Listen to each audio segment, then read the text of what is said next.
But oh no. What? We have problems.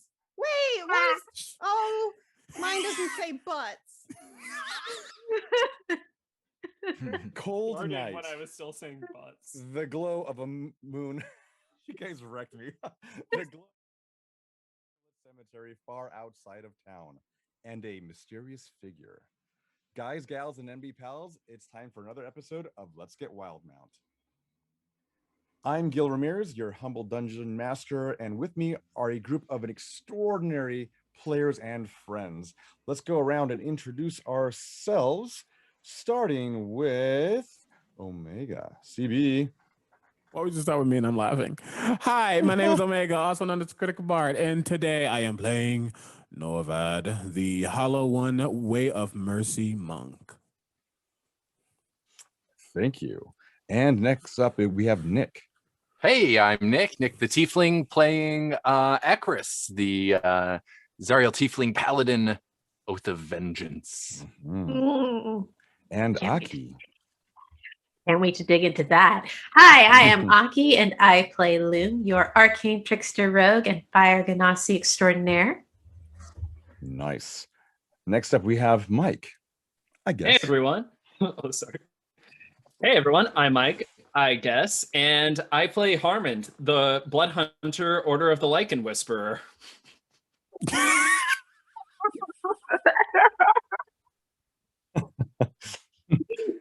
Make Next sure up, we to have... pack a spray bottle in your bag of holding. Next up, we have Kelly. Hello, I am Kelly, and I play your carbohydrate-fueled gunslinger, Odessa. Thank you. And next up, we have Michael. Hi, my name is Michael Sinclair II. I play Lirros, the Shadowkai blood cleric who makes bloody moves. Nice. I feel like we should get Odessa one of those shirt cannons so that she can stuff it with like pastries. A croissant cannon. All right, so we have a little bit of housekeeping to get to here. There are a few sponsors that we'd like to shout out because they do amazing stuff in the community and they also help sponsor our show. So starting with, we'll go with Kelly. Why do you always do that? Like, you know, when I've changed tabs. Okay. Hi. Did you know that there is some amazing dice out there? But I am particularly fond of Die Hard. Die Hard Dice actually sent me a care package this week of some of their new Avalor dice, which are very shiny and you can't really see in here. But they are amazing. They have metal dice, resin dice, things to roll your dice on, things to keep your dice in, shiny math click clacks, and you can get a discount if you use code GETWILD with an E on the end. Don't forget the E on the end or we'll be sad. Thank you so much. I'm actually going to do an ad right now between everyone here just to get it out of the way, but Adventuring Kit. You can be one of Adventuring Kit's many alpha testers. It's a new digital toolset for the D&D and tabletop RPG environment. From dice rolling to character notes, don't get bogged down by complex systems. With its use what you want design philosophy and accessibility as its forefront thought, Adventuring Kit is the perfect one-stop shop for your tabletop gaming needs. Remember to check out the Discord for more information. And I believe we'll head over to Mike. Oh, hey, that's me. Sorry, Gil, I didn't see you there. You see, I consider myself a gentleman who loves a good extra bit of lore, which is why I love Mage Hand Press. If you like D&D 5e and you want a little bit extra, head on over to Mage Hand Press, where you can get all sorts of cool little additions to D&D 5e, such as the Kobold Book of Kobolds, the Complete Investigator, where you get to combine ideas such as John Constantine or Hellboy or Supernatural into one new base class. It's awesome. So head over to store.magehandpress.com and check it out now. Thank you. All right, Aki. Are your pants legendary, or are you wearing jorts like me because it's hot outside? They can be when you check out Legendary Pants, a new company with dice to drink for.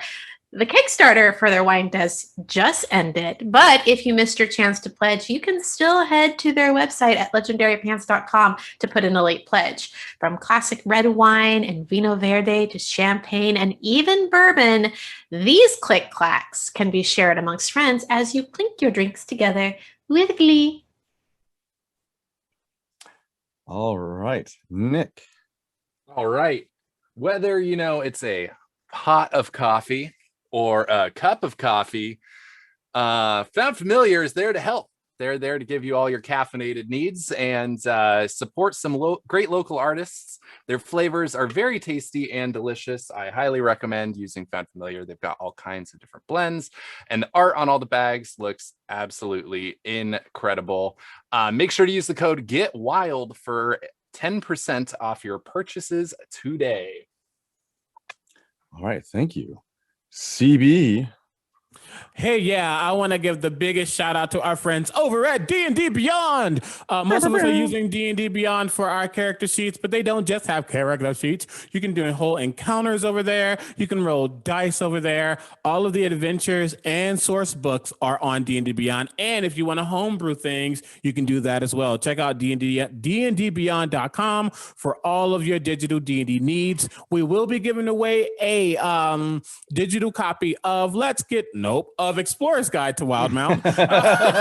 Yes, we have a digital copy of our campaign. We'll give it to you soon. Now, we'll be giving away a digital copy of the Explorer's Guide to Wildemount, which is the official Critical Role setting that we are using for this show. We'll be giving that away during the break at some point. So make sure to watch that. We will also be giving away a actual hardback copy of the Explorer's Guide to Wildemount, courtesy of Wizards D&D. Thank you so much, D&D, for hosting this channel. Yes, if you also go over to twitch.tv/D&D, you will hear me talking over there too, because we are hosted. And if you're over there right now, hello. What up, wild friends? So make sure you're in Critical Bard's chat during the break at some point for those giveaway options. Lastly, I want to shout out our friends at Idle Champions. Idle Champions is an amazing, fun game. It is a licensed Dungeons and Dragons strategy management video game, uniting iconic characters from the novels, campaigns, and popular shows into one epic adventure. Many characters like Drist, Minsk and Boo, Okira, Averin, all of our favorites are over in that game.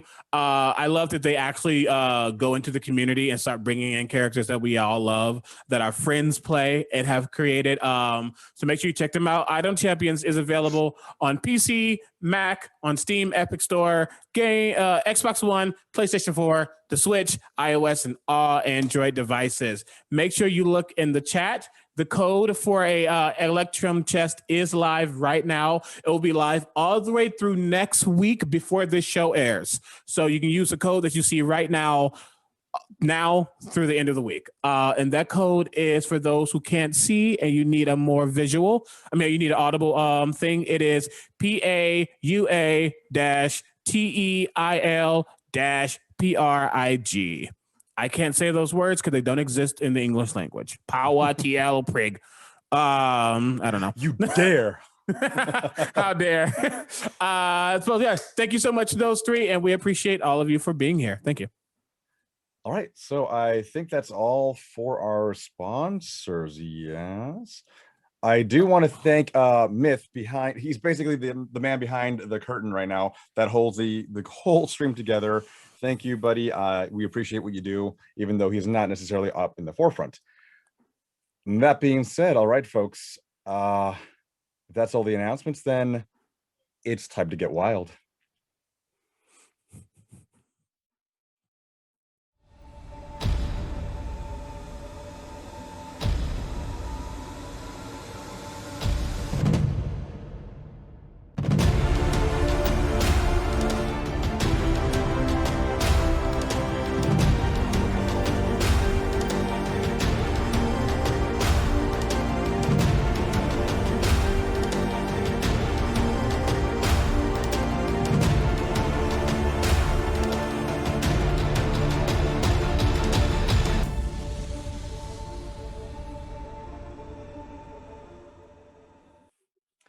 All right, welcome back. So the party, under certain circumstances, found a few sneaky individuals out in the night earlier this night, and through talking with them, found out that they were known as the Vigil, and through a little bit more teasing of information, found out that they were probably on the same side, albeit outside of the law. The adventurers you see before you decided to help them out and followed them out into the wild plains of the Marrow Valley up to the north, where they found a cemetery. Cold night, moonlit, and there, while resting for a moment, they saw a mysterious figure off on the other side. They moved closer to investigate, and in doing so, found a robed figure walking out of a mausoleum that it was off in the corner there. The robed figure turned to the adventurers and began casting a spell. I want my players to roll initiative. Oh No! Here we All go right. again.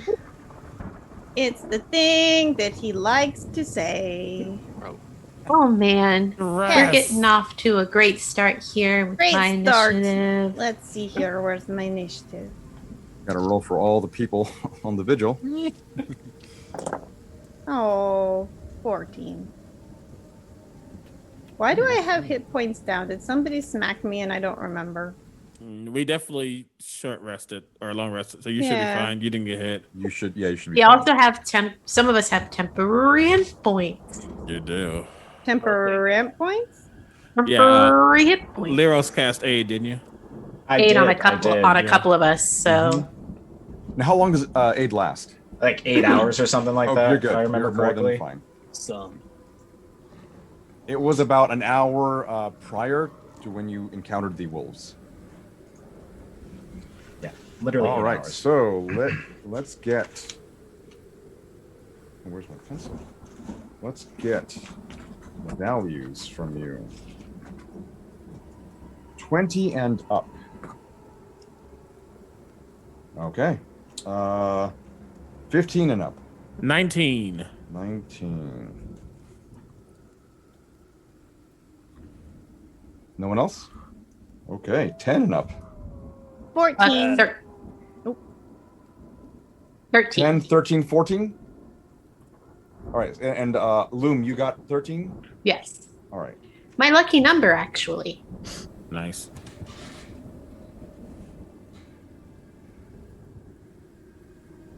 We have Harmond. 5 up. 7. 7. Oh. Oh no. Wait. And Lirros. Yeah, I rolled my typical Michael roll of 1 with a cleric modifier, so 2 Oh. altogether. 2 all Oh together. no. Hey, it's okay for the cleric to be at the end, technically. It's always good for the cleric to be at the end. That's why the just cleric modifier. So, like, you know, Yeah. it's yeah. In this case, it works out great. You know. Technically. So I rolled horribly for everyone else in the vigil as well. There's 2 18s, but they're not that great. The wizard rolled really high. Sorry, the sorcerer rolled really high, and he's going to go first. I would like everyone to roll a wisdom saving throw Oh, yay. as you watch him cast his spell from his hand. That's a natural 1. Oh Natural no. one. Okay. Oh dear. 15. 15, 19. 19, 21. 21. A, And? and a 20 for me. 20 for you. So So that makes sense. everyone that had 19 and up, you save. Wait, 19 and up 19? save? 19 and up.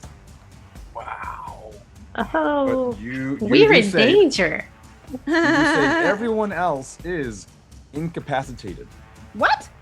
Ooh. Mhm. I gotta find something. I better find something. He's gonna steal my donuts. Oh Better not god. steal your donuts. Is that? Yeah, that's his primary concern is your donuts. I mean, yeah. Okay. I mean, I'm concerned about this. Primary concern is always the donuts. Yeah. Always.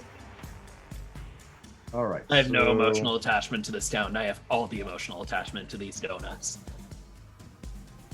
Basically, the rest of you who are incapacitated, you watch as a flurry of colors basically charm you.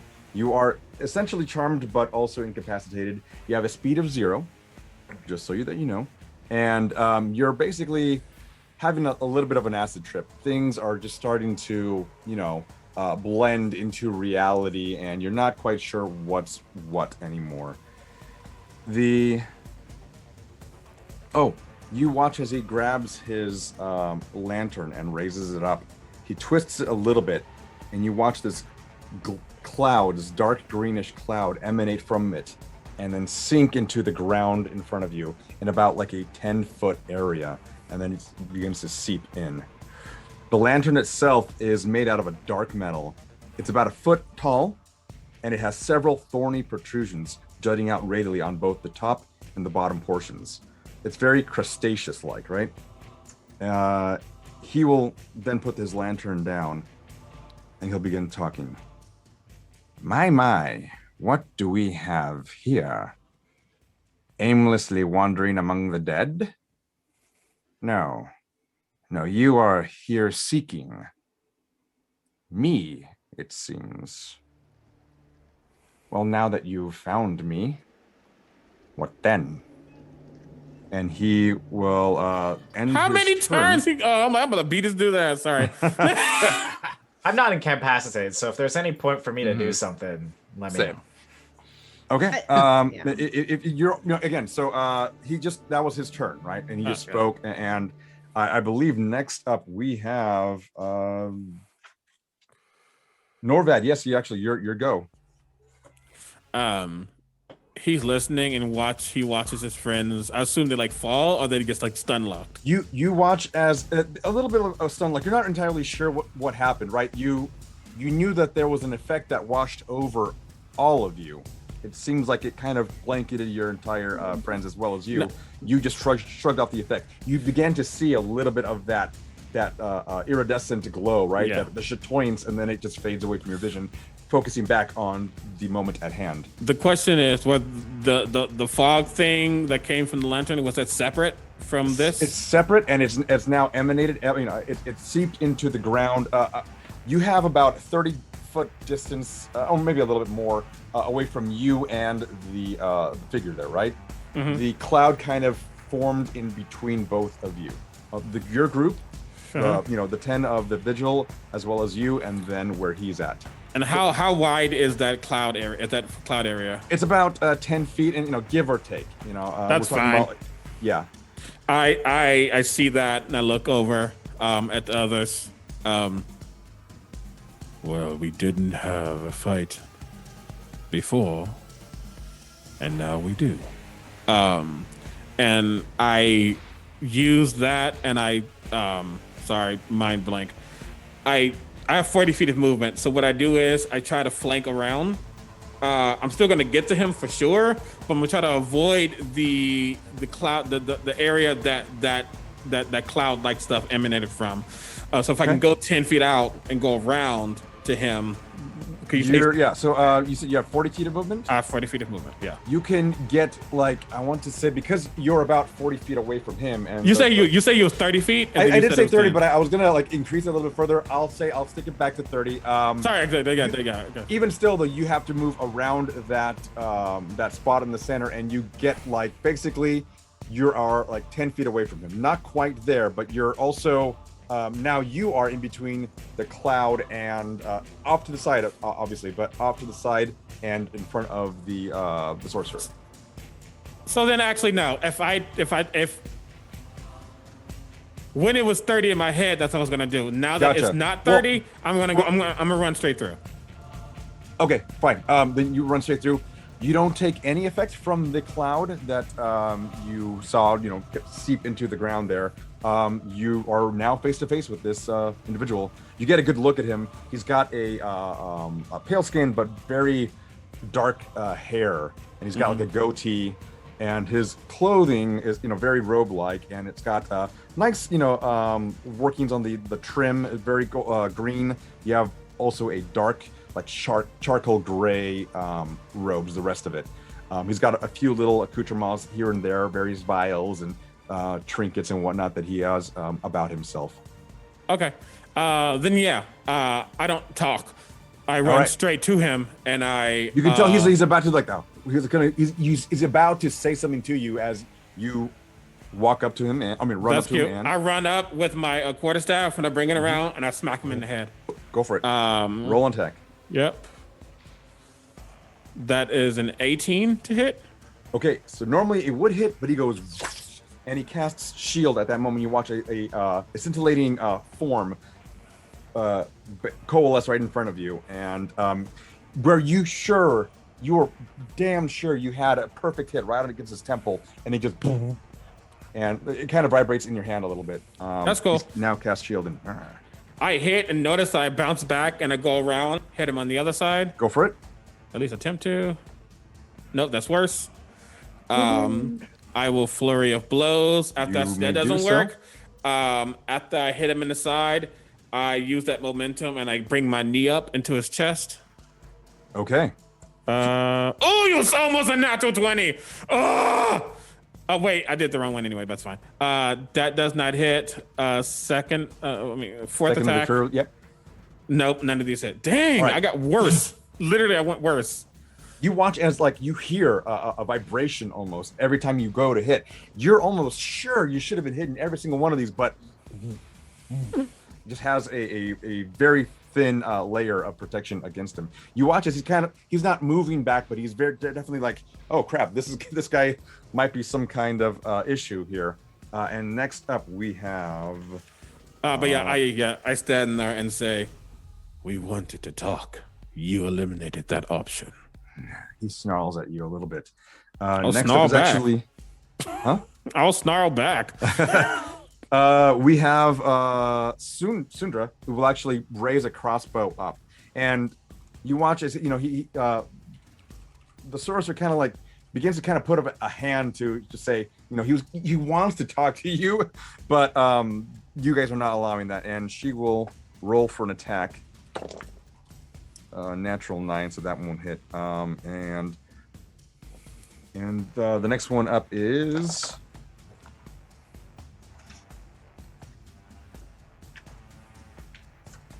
her partner in crime. Roll for an attack. Natural 2. Yeah. So We're doesn't doing super well, everybody. Yeah. You watch as the tall Goliath figure come in with his maul and just does the same thing. He tries to close the distance there. He sees you run over the cloud and ignores it as well. And same deal. Now it is Odessa's turn.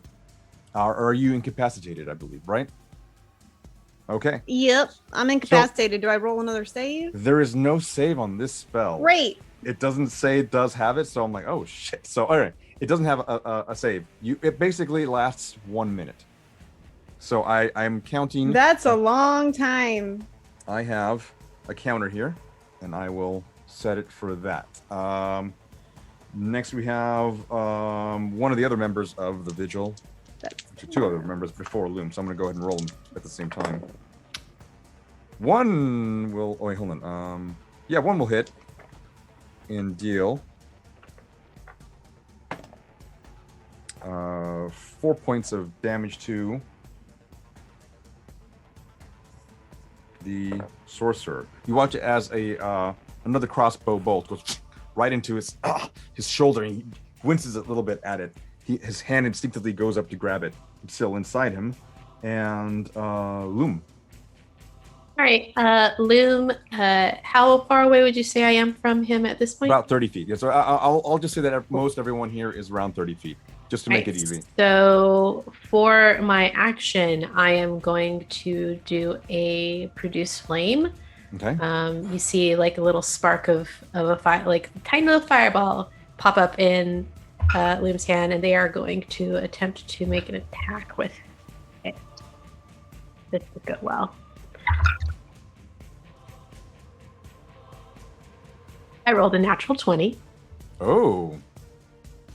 So That how do you guarantees a like to how do you like to handle natural 20s, by the way, Gil? You know what? I'm gonna try something different here. I haven't done this yet, and I think this is a good group to start that with. I'll let you describe the natural 20s. I meant more. Yay, thank you. But I meant about how do you like people to roll them? Oh, I see what you mean. Yeah. You roll the dice twice if you want to. Okay. Cool. Either or, it doesn't really matter to me. You can double the dice or just roll it twice. Dice so nice, you roll it twice. Whatever. But I will. I think going forward, I think I'll allow that. I think I'll have you take control as far as the narrative here. So 2d8 times 2 or 4d8, one or the other is how you want that done?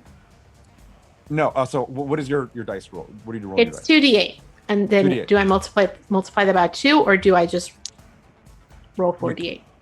Either or. Up to you. Do you want me to set it standardly? Or I think a standard for the whole group might not be the worst idea. Let's just go ahead and roll them again. So, Right, so take your dice, roll them again. cool. Give me just a second here.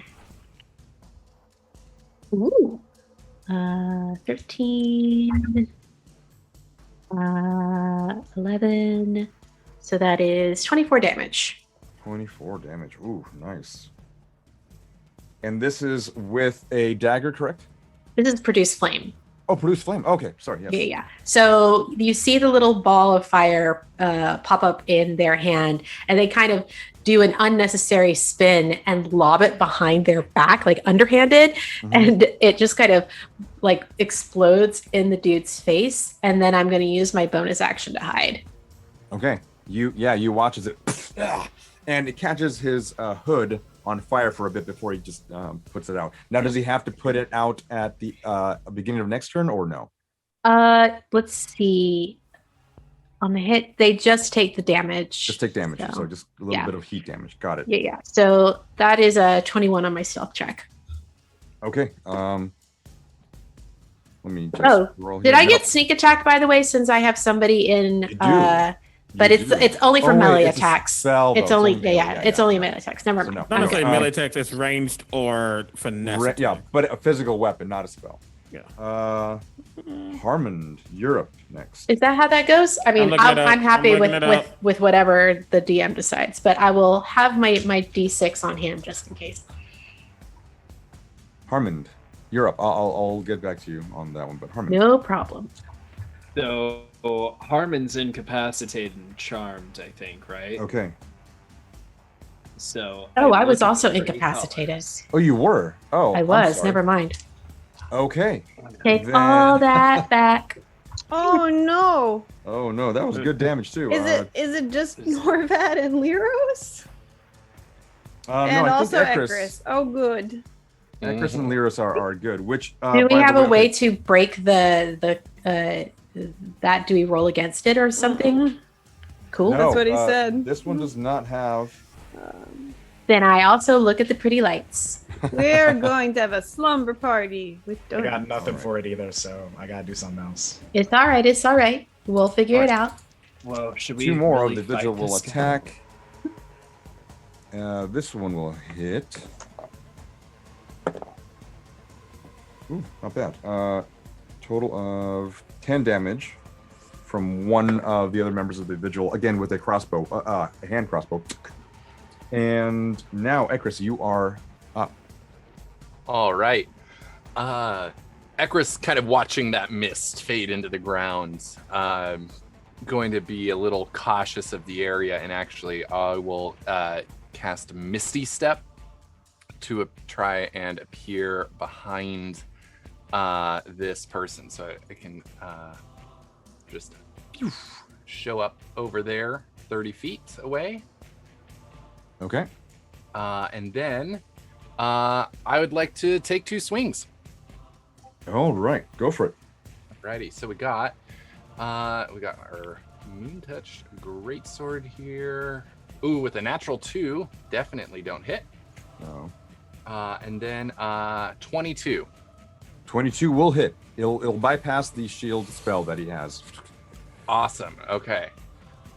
So I'd also like to dump a 2nd level Divine Smite into that.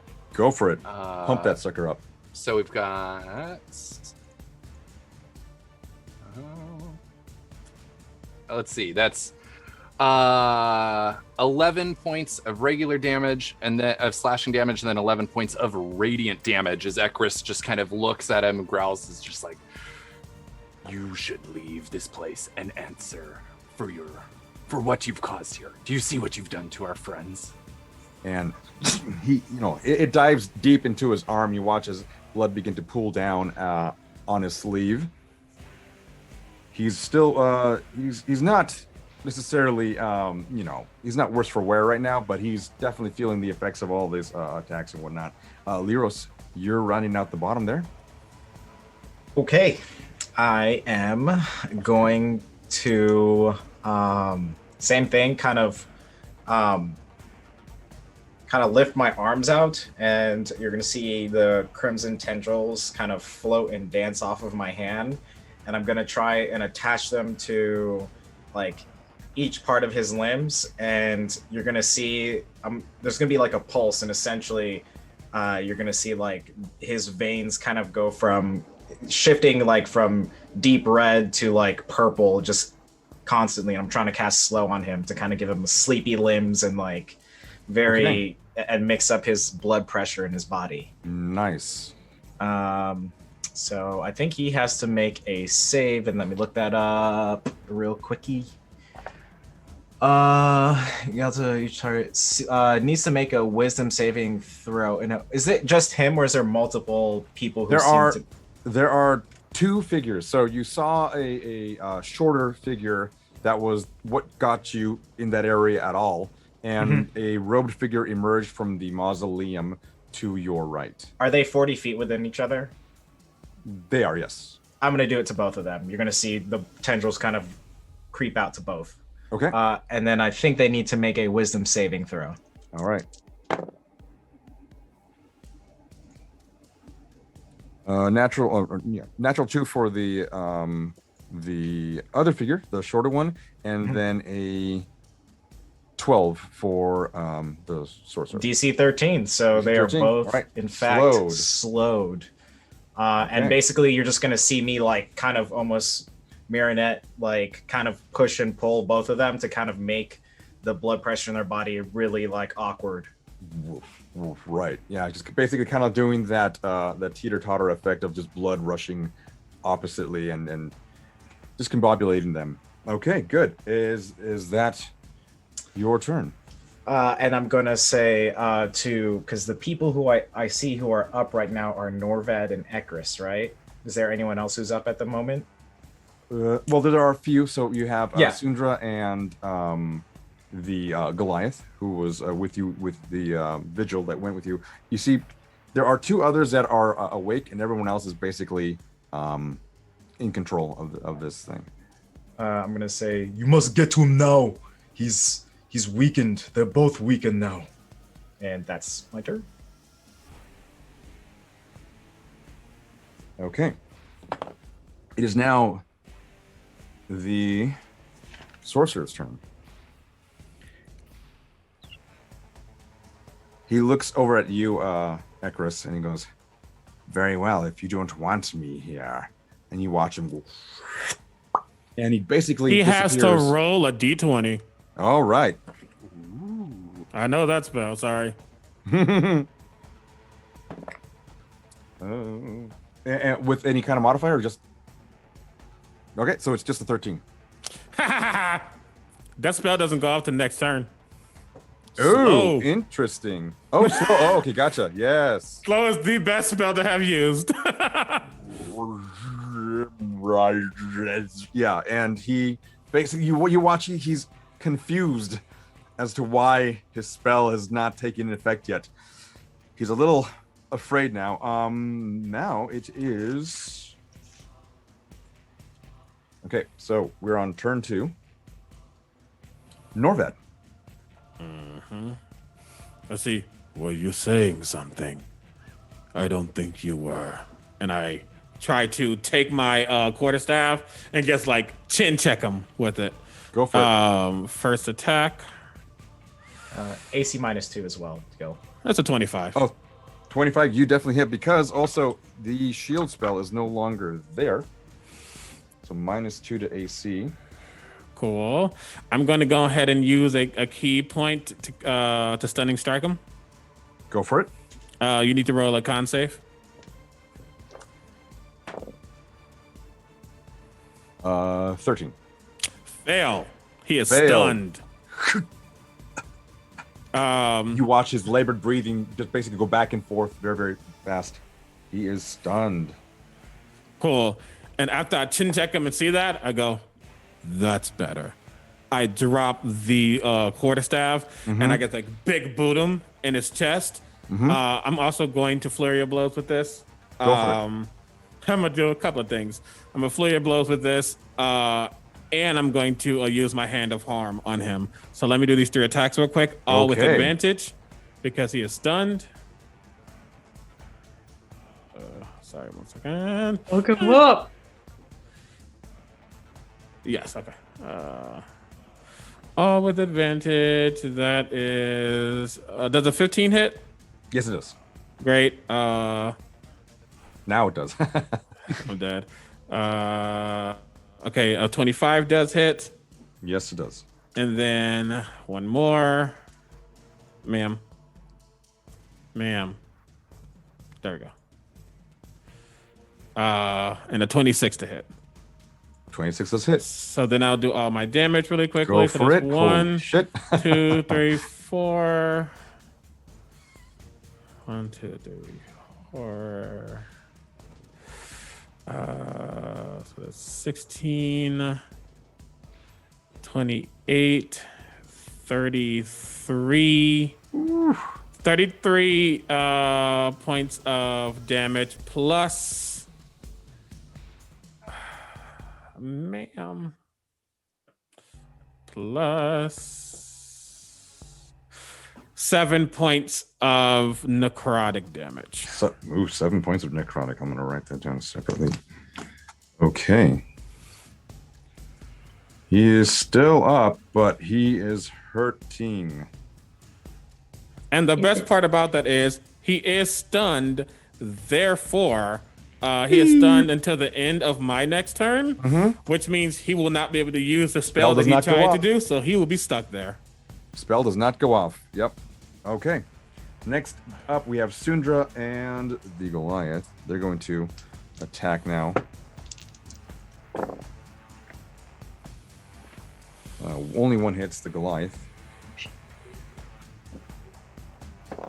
Oh, and he needs to make a fuck ton of concentration checks. Concentration for what? The spell that I assumed that he used. The one that came off the lantern? No, the one that affected. Yes. I'm sorry. None of them were, but so you just need to get a 10 above a 10 each time. That's 4 times though. It's 4 times. Yep, I'm rolling right now.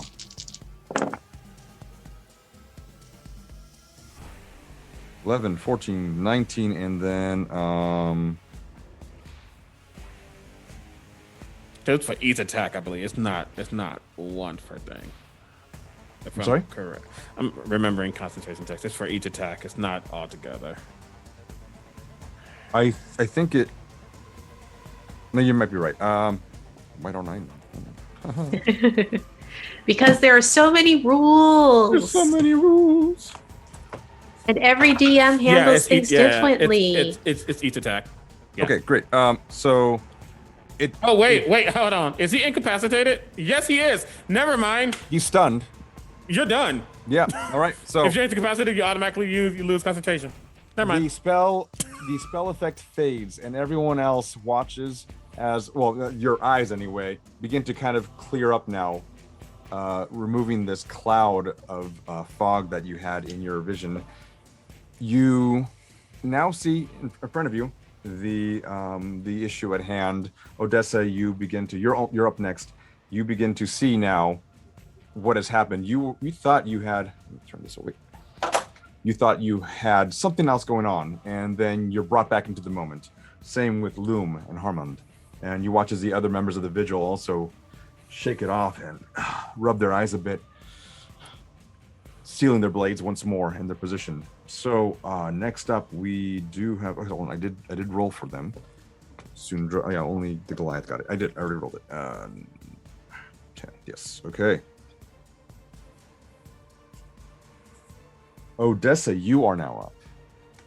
Okie dokie. So Odessa is up. Now I see him next to Norvad, and he's got a buddy, you said, right? How He's far got is a that buddy, buddy? yes. And you go ahead and make a perception check. That should go well. Probably not. Yeah, nope. 9. 9! 9. 9. You're focused in the moment, and you don't really you can't really see the other figure move around in the back there. Well, if she can't see the other figure, she is going to see her friends engaged, and she's going to reach into her coat and, out of seemingly blank space, pull out her pistol and make a shot. And I'm going to expend 1 grit point to take a deadeye shot, which is going to give me advantage because I'm mad. 21 to hit. 21 does hit. 10 damage. 10 damage. Second action. Yep. That's only 14. 14 still hits. Oh, good.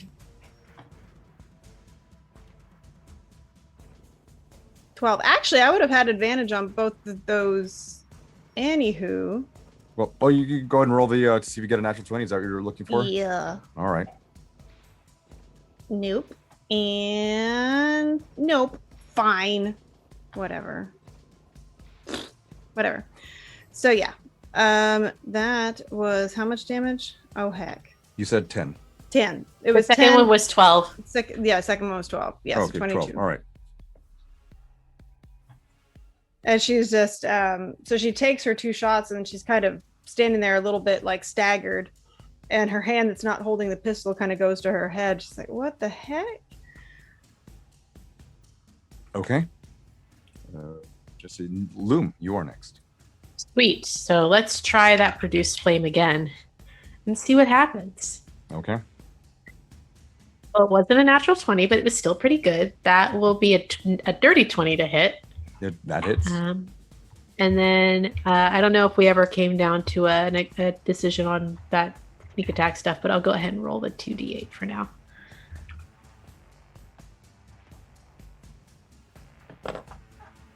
Uh, 5 damage. 5 damage. With the produced flame, yes? Yeah. And then Right. I'm going to roll for Heidi Holy. Heidi High. Heidi high. Not great. Only 13. 13. Okay. There isn't a whole lot of space around here to hide. There are various tombstones and whatnot, but you feel like after shooting a flame out of your hand that basically ignites his face, he saw where that came from. Yeah. Let's go then to Everything's Harmond. fine. Silent spell. Oh my gosh, he cast a silent spell on top of it. Good thing I broke that. So he snaps out of it, and for my bonus action, I'm going to activate my Crimson Right. So I actually hold my blade under my chin, and my wounds on my face kind of open up again, and some blood drips onto the weapon, and it fizzles out. And with a cracking noise, you see lightning kind of sprout up alongside the blade. And I'm going to make 2 attacks.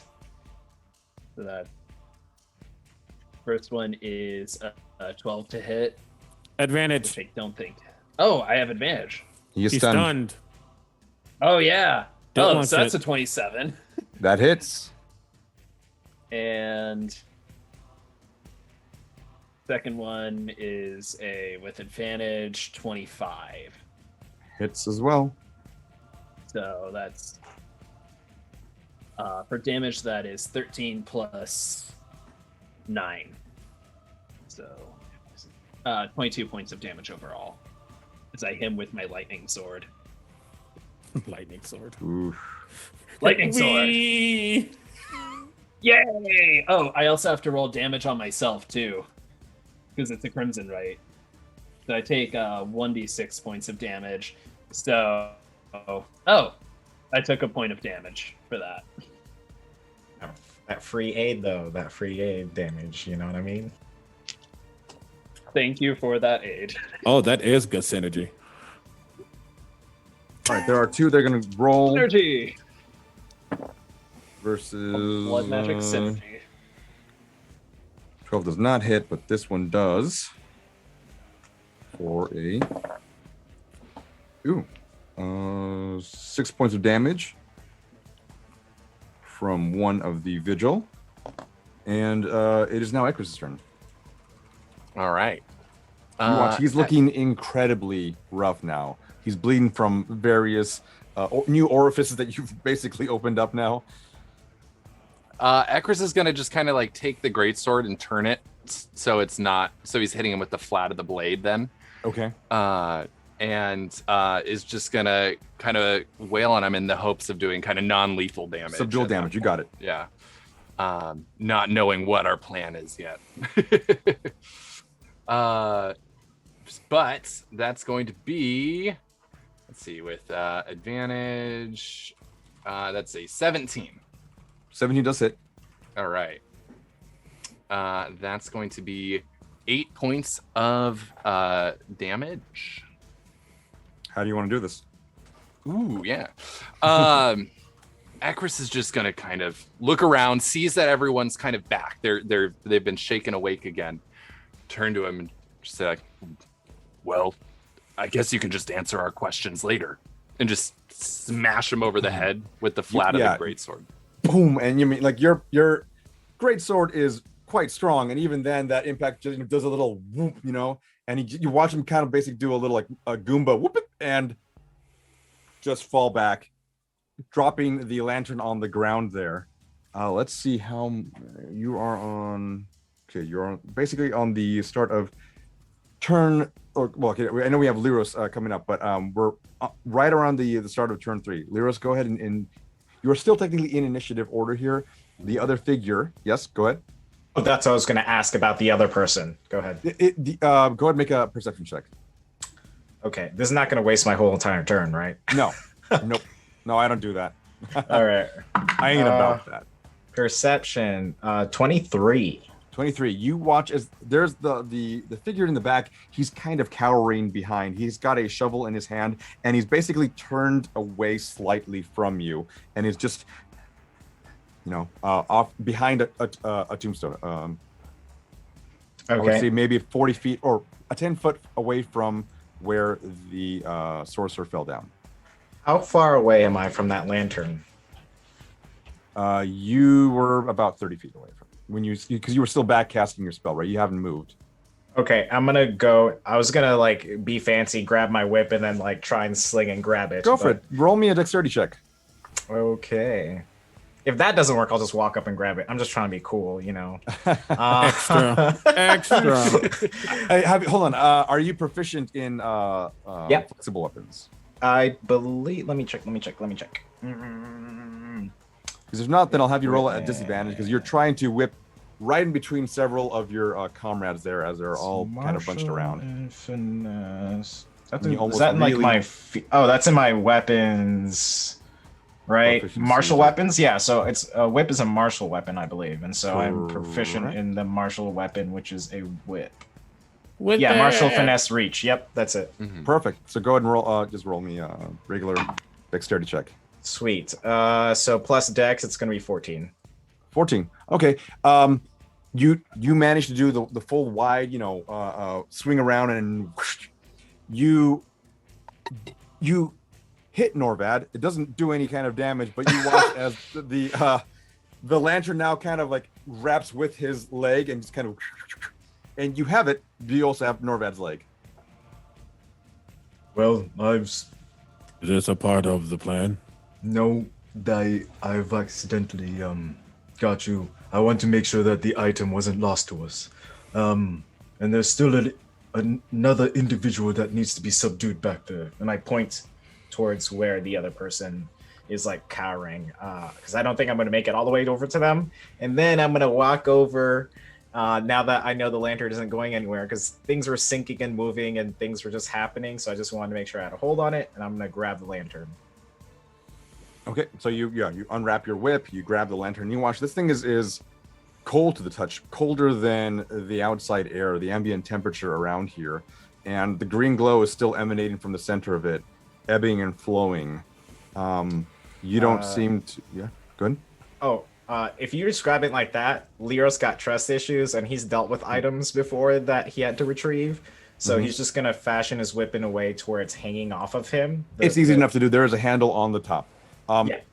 Go ahead and roll me an intelligence check. Sounds good. 19 plus, so dirty 20. Good. You're about to, wrap your whip around the handle, and you notice that the top of it does slightly rotate a little bit. Seeing that, you recognize it, and you begin to just leave it in its place as you continue to wrap it. But know that it does rotate at the top there. Like the handle individually from the lantern itself. I've done a lot during my turn, so I'm just going to leave it there. But the next opportunity I have, I'm going to use the top of the lantern and the sides of it to kind of secure it, so there's no more twisting for the moment. Okay, yeah, we'll get back to you there. The now it is the sorcerer's turn, who happens to coincide with the farmer in the back as he raises his head from the tombstone and looks at all of you. Is he dead? And he will address you all. We're still in initiative? You're technically next in initiative. You can be out of initiative here unless you wish to do something to this individual. Not necessarily to him in a way. I'm not going to fight him necessarily. So what do you want to do? I look at the sorcerer who's knocked out. Yeah. I say, subdue his hands. Spellcasters like to use their fingers. Let's remove that problem. And you're talking to the farmer. I'm talking to the people who are around me. I'm looking at him, but as I hear the person talking, I have a pretty good perception. I rush over to him using my full 40 feet to get behind him and hold him. Okay, go and roll me a grapple check then. He is slow too, so he's under the effect of the slow spell. That does not matter. What'd you roll? 5. He actually slaps your hand as you go to grab him. I technically have 2 attacks, so I'm gonna do it again. Okay. He does get a slap on you though. He does. That's fine. I say, and I had noticed that. Tilt my head. And then actually this time I see that, look at, and I just like push him to the ground. Okay. So I'll do it. Roll me a strength shove check. So not an unarmed strike, or is it a athletic? Is it a strength? It's a grapple check. Okay. So you're saying this monk got hit with the slowest slap in the world? Oof. No. What is that roll? Oh. You what? This farmer, he's farmer toughest fight.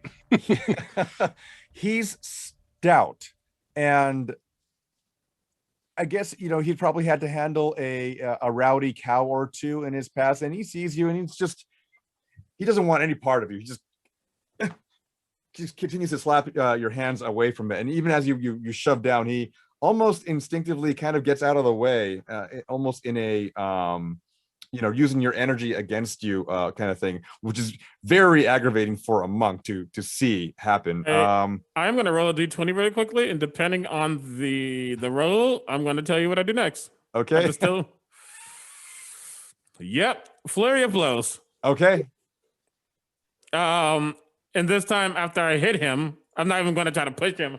I'm just going to take my hand and just smack him across his face. Okay. And if it hits, is Norvad okay? Does he at least have do I hit him with a 10?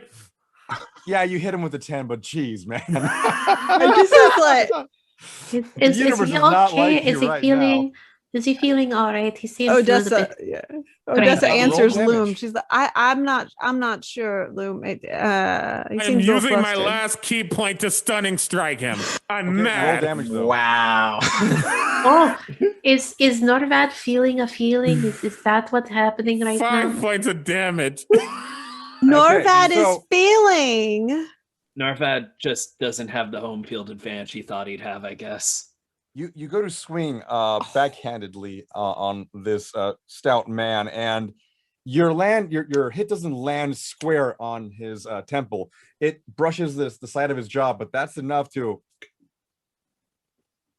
you assume he's stunned, but he falls down. I look up at the group. Are I have you all dealt- right?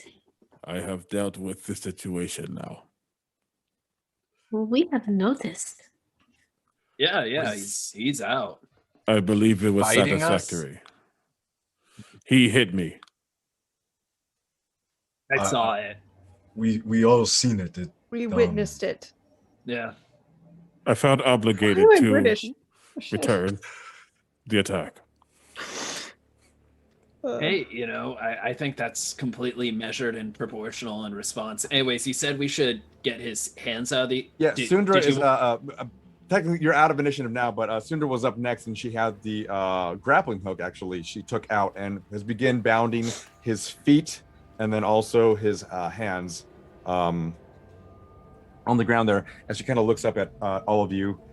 And Odessa, you're technically next. Yeah. if you wanna do Odessa's anything. gonna go help Sundra. Listen, you're doing that wrong, and she's gonna re-tie the guy's hands behind his back. So she's gonna tie his hands together Mhm. and his ankles together, and then loop those around each other. Got it. Basically, hog tie and just kind of do a little bit This of way they can't do anything, Okay, and also they look kind of silly. go ahead and roll me a just a dexterity check, just a rope bindage. Rope bondage? No, rope binding check. Wow. Roll check. for Shibari. Roll shib- What? yeah, exactly. Things got a little bit okay. Okay. Okay, Let's then. get Wildemount. Okay. 15. 15. 15. Okay. You're binding him, and you throw a little loop underneath it there. You put your two fingers in there just to make sure it's okay. Good. Bound. He can breathe. It's fine. Yeah, it's exactly. Loom, do you want to do anything right now? I believe that Loom at this point, seeing that our enemies are subdued, sees this as an opportunity to start doing a little bit of snooping around, maybe get a better sense of what exactly has been happening here. Okay. Go for it. You can, if you want to roll an investigation or a perception check, up to you. I'll do investigation. I'm not going to do very well, though. It's only going to be an 11. 11. You look about the place. The green fog is gone from the ground. The mausoleum seems to be somewhat open, meaning that the front door has been cracked open where the sorcerer came out. Initially, there is a subdued farmer who has been slapped. There is a lantern which is now in the possession of Lirros, and that's about all you can really assess at this moment. I'm not getting a whole lot from what's left of what we've done. Don't suppose you have any more insight, Lirros? And what We am can I go out of looking initiative right into? now. We can just What was that? You were trying to get me to look into, Lou? Well, if this is the potential source of the blight that has struck the town, then it seems to me that there might have been evidence of some kind left behind. Is the lantern the source of the blight? Is the sorcerer? Is it the combination? Is it the ground that we're standing on? I'm just kind of curious as how all the puzzle pieces fit together. If I have a moment, can I inspect this this lantern at least, and maybe inspect the person who I fell as well, because just trying to figure out where the source of everything's happening, or maybe the clue to the next thing we need to do. let's start with the lantern first. Okie dokie. Is this going to be an Arcana? You can make it an Arcana. You can make it a basic. Are we out of? You said we're out of initiative. Yes. You're out of initiative. Yes. So. Good. I assume we come back to. Go ahead. Well, okay. I'll have Lirros do his thing because something happens soon. So that's why I want to make sure. That's why I was asking because I can give him guidance to help him with his check. You can do that. You can go ahead and do that. Yeah, that's how. Yeah, I was going over. I assumed that we kind of come together and figure out what's happening. Yeah, I would touch your shoulder and say, I hope it does not attack you as well. Thank you for your guidance, Norvad. Appreciate it as always. And I'm going to roll. I love being Michael. It's a 2 plus a 1 plus a 1, which is 4. 4.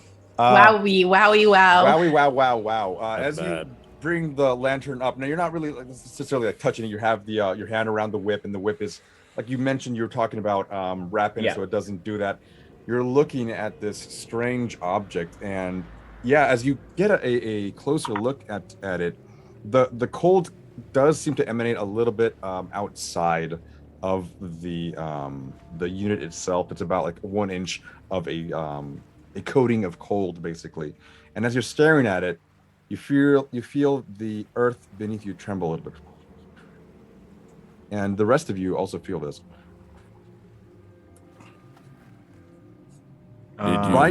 You watch right where the sickly green cloud entered the ground. The earth begins to shift, and you witness a few of these mounds open up.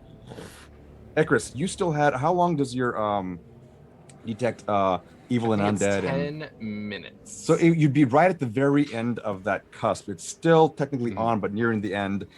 You, oddly enough, you don't feel any undead energy as you see bones protruding out of the mounds that are coming out, long interred. The headstones around the area also begin to shift and move closer. A statue of a cherub glides over to the top of this now large mound as it rises from the ground. Several of these headstones crumble in the process, and the small statue of the cherub itself breaks right at the neck, allowing the head to remain on top like a sick doll. You watch as this whole thing form up and higher and higher and higher, and it's about now 11 feet tall, looming over all of you. It's now aware that it has limbs made out of earth and bone and crumbled headstones, and it looks at all of you again. New initiative, please. All right. What the shit? Just because the spell would have still been up, do I know if it is a celestial, aberration, elemental, fey, or fiend? Aberration. Okay, cool. Cool. Gil's over here playing Look out for undead this. Jenga. We are going to die, and I don't fucking like it. We're not gonna die. Everything's gonna be fine. Oh. It's all gonna be fine. Oh, flinging dice everywhere. I came here to Rise from your grave. I came here to attack, and honestly, I'm having such a good time right now. Hey. Okay. 20 up. 22. Natural 20, Hey. All right, so what is that though, Harmond? 25. 25, okay. Okay. Okay. 22, Norvad, right? Yep.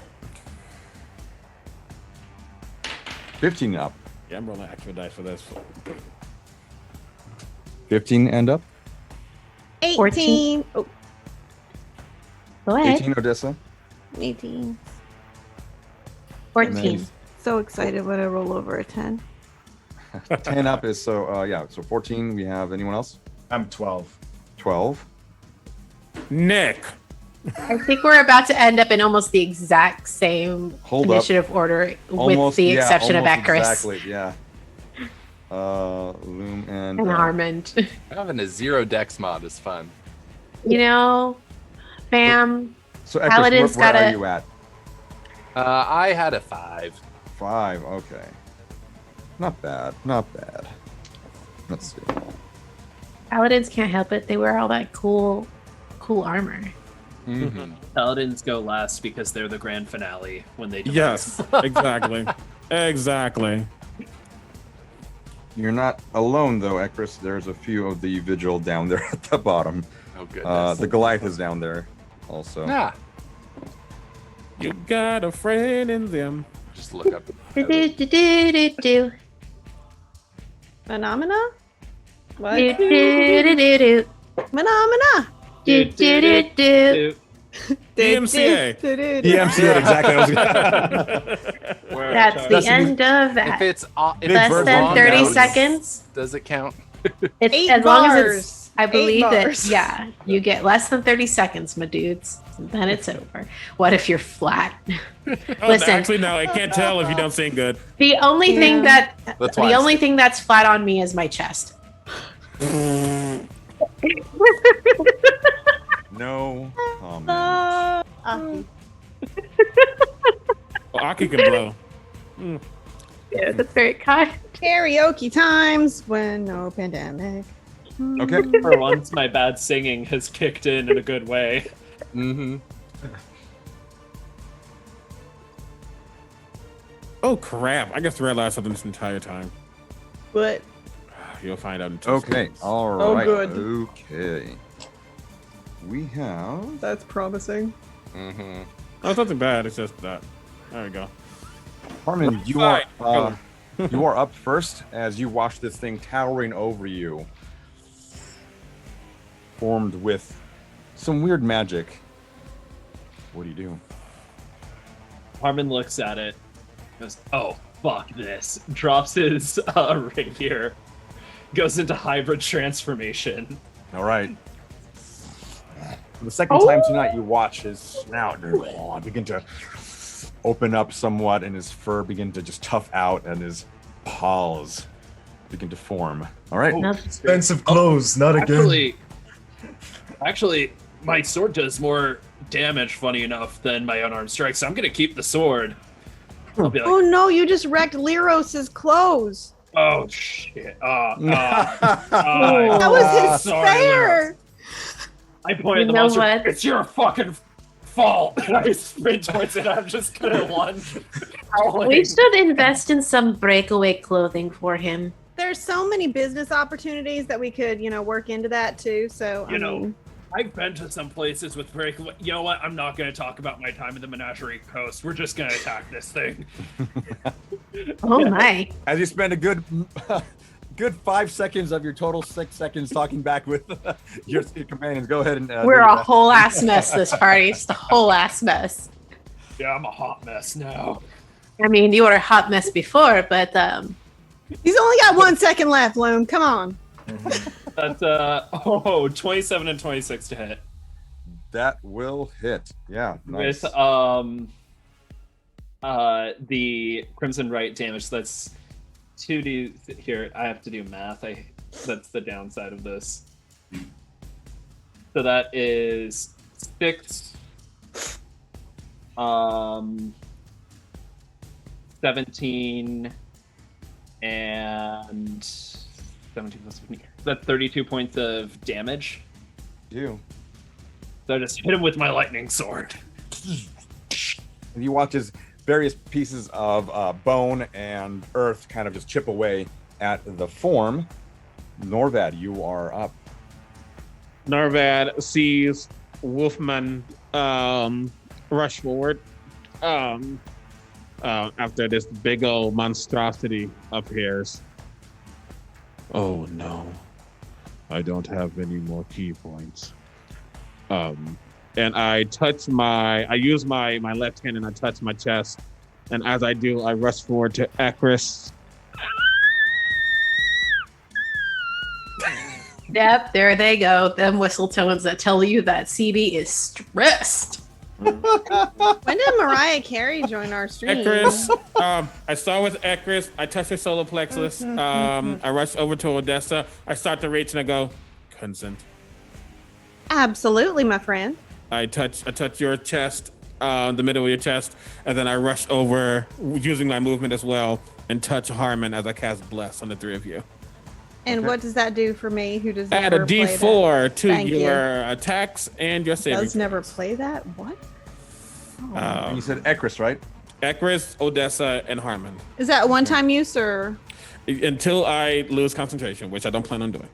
Yet. But And I then go. Yep. And I end next to Harmond. I don't have a bonus action because I have no key point. Nope. Okay. I'm going to say that for the most part, every one of you is about 10 foot away from the golem. So you can close the distance, but you are also not within its melee, or well, you're within its melee range, but not like closed up 5 feet away from it. So we have Sundra up next, who's going to see this and immediately pull out her crossbow again. Crossbow. Oh no, that misses. That one does hit though. From the other member of the vigil, and with his does only a measly 5 damage. Listen, we don't damage their shame longsword. here. And we don't measly what? We don't damage shame here. Point of damage is a point of damage. Point of damage. That should be a shirt.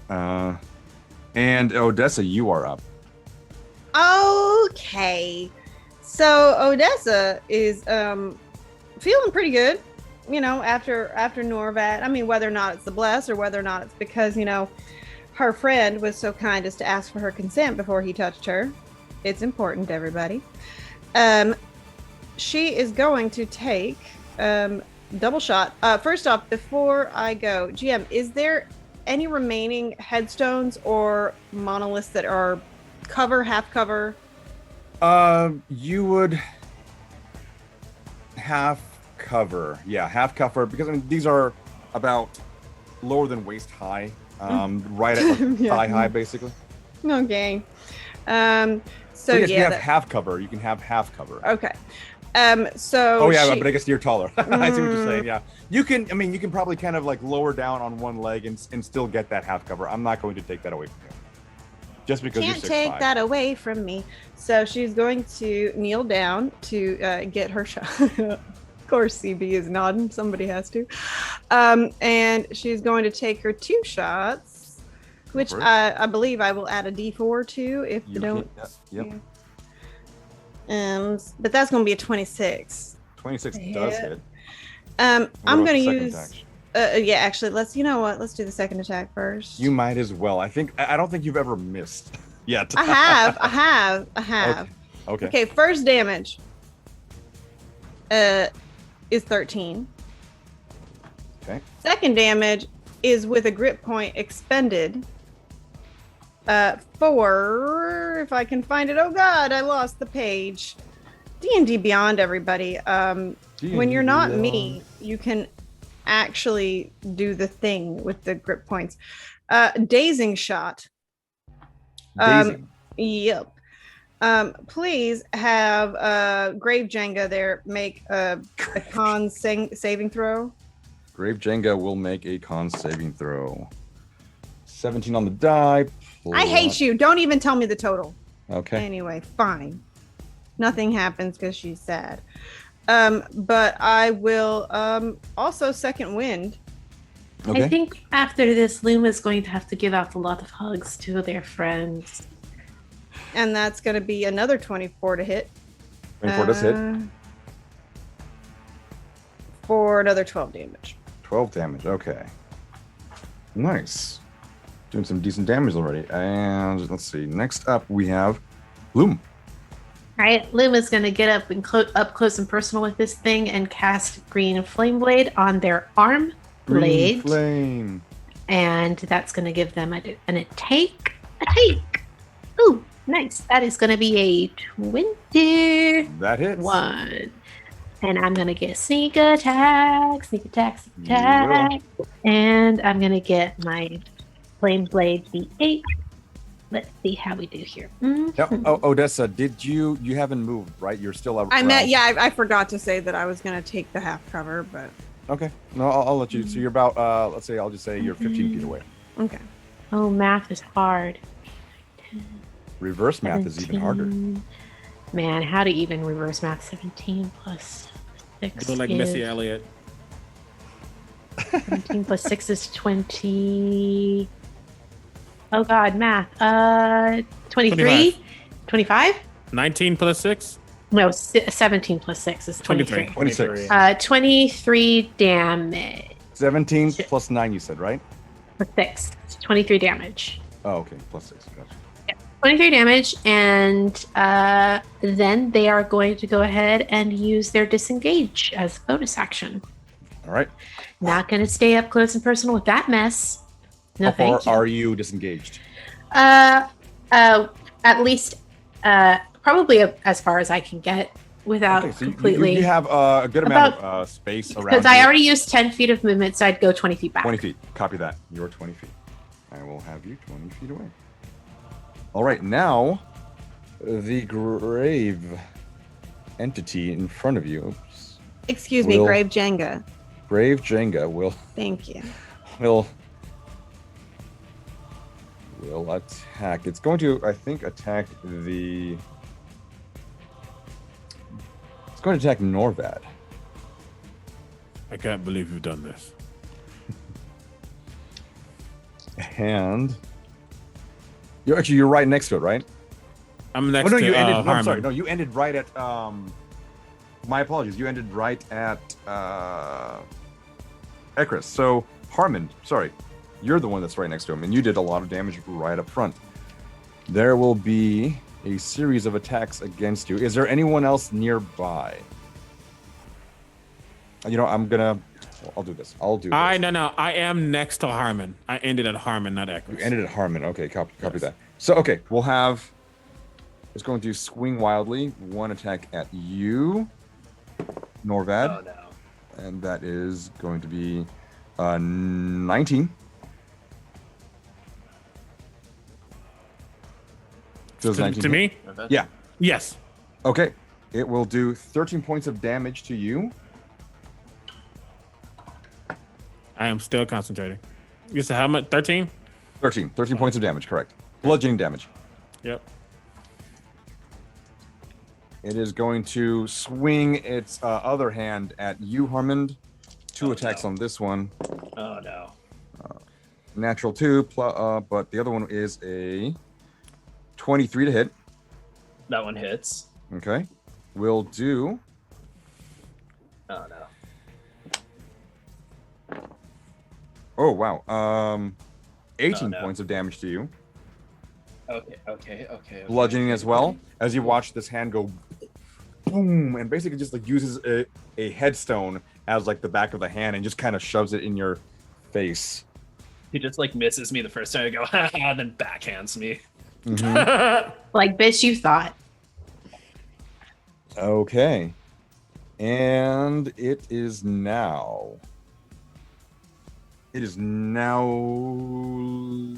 turn. Okie Go, dokie. Lirros, go, Lirros, go.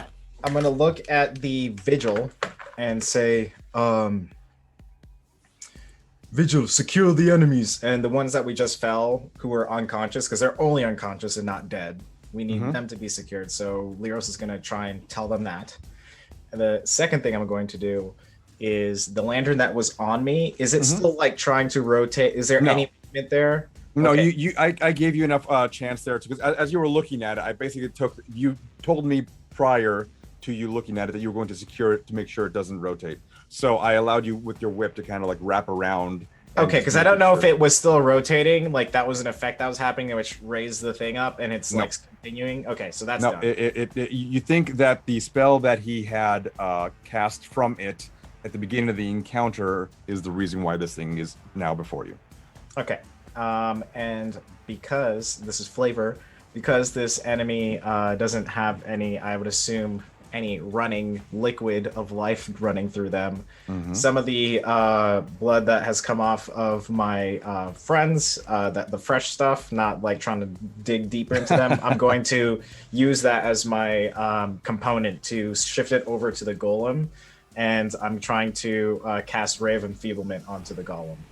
Okay, so actually, Norvad and Harmond, you watch as you just got struck by this entity here, this giant aberration, and you watch as your blood begins to siphon out, not fully, but the on your sleeves, on various areas on your face, begin to just kind of coalesce, and then go ahead and do it. Okay, thank you. 16. Hey, not a hit? Michael roll. 16 does not hit though.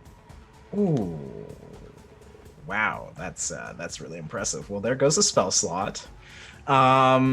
Okay, so with all that, and I can probably have a bonus. What does clerics do for their bonus actions normally? I think they have a healing word, and that's about it. Okay, yeah, that's And you probably can't a do good it call. though. Because you already Okay. cast a spell. Yep. Okay. Yep. Cool. Well, I believe that will end my turn. Okay, Lirros. Now we have a few members of the vigil will hear you, and instead of engaging this thing, which they don't really want a part of, they did not know they were going to get into this. So that you watch them make sure they're hovering over the bodies, and I mean Odessa did a pretty good job of tying at least the sorcerer up. The other gentleman has not been fully tied yet, so you watch as they head over there and begin to kind of wrap it. Yes, Odessa, I hear you. I just want to make sure the sorcerer that I tied up, how far away is he from me? Now it is about 20 feet from you, because you left him in that spot where he fell, and you I moved just back wanna to make engage sure. this grave Jenga. I'm sure he'll be fine on my next turn. Okay. That wasn't And, scary at all. Yeah, not at all. Oh, Ekris, you are now up. All right. And there's quite a few people around this now, right? The grave Jenga. Yes, yeah, there are a lot of your companions are around it. Sundra and the large Goliath seem to have not. They're still engaging with it. Zaldek, the Goliath, is also there. Yeah, but everyone else is booking it. Not booking it. They're now have left the vigil anyway. They have now Right. left to make sure that the two that have Right, fallen gotcha. are making sure they are tied up, bound, and not moving. Great. In that case, Weapon's still Ekris out. is. Yeah. You said we're 10 feet away from it, so Ekris is going to. You see his eyes just glow really brightly as he channels his divinity and uses vow of enmity Okay. on the bone Jenga or the which will give me advantage on attack rolls against it for 1 minute. Copy that. Yep, you're rolling with advantage now. All right. And and then he's just going to go up, and I think he's got bless still too, right? Or did that fail? You're still blessed. Cool. Here we go. Odessa, you still have bless up too as well. Just remember I do. That. All right. So that's a 24 to hit. 24 does hit. With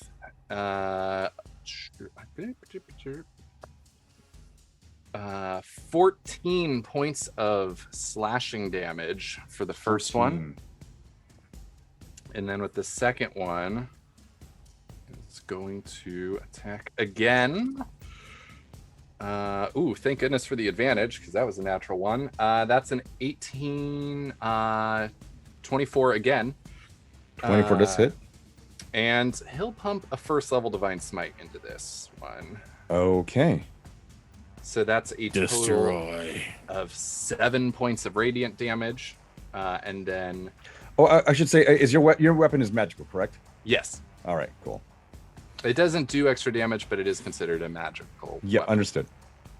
7 points of radiant damage, and then 12 points of slashing damage.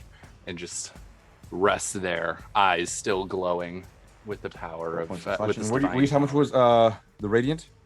Radiant was only 7 points. Okay, 7. Thank you. Okay.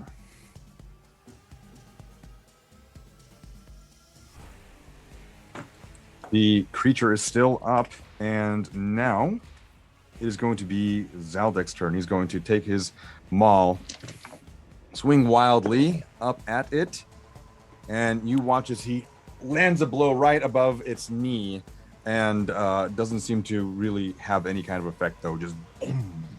And it's a solid blow, but now it is back to Harmond's turn. Harmond, you let's see, you are blessed, and you are now toe-to-toe with this creature who has now hit you several times, or at least once.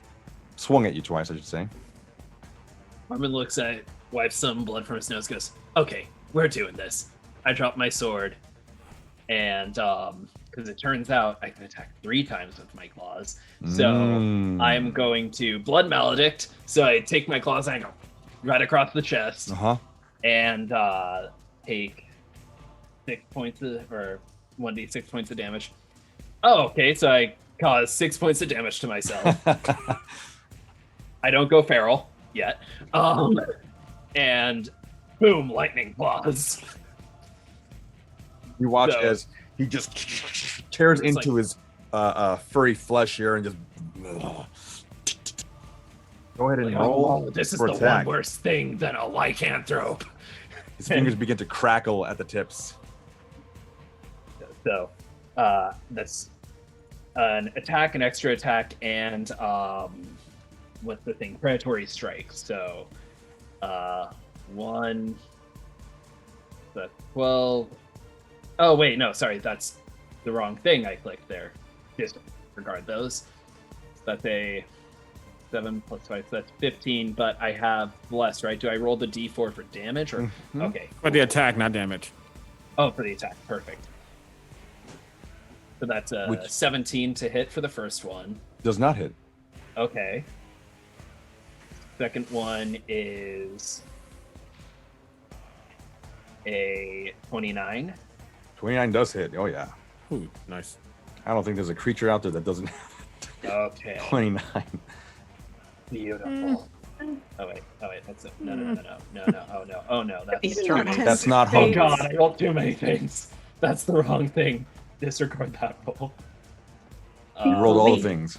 I rolled all the things, so that's 16 plus 1. So that's a 17 for the third one. 17 damage? Sorry, 17 to hit. 17 does not hit. Okay, so I just do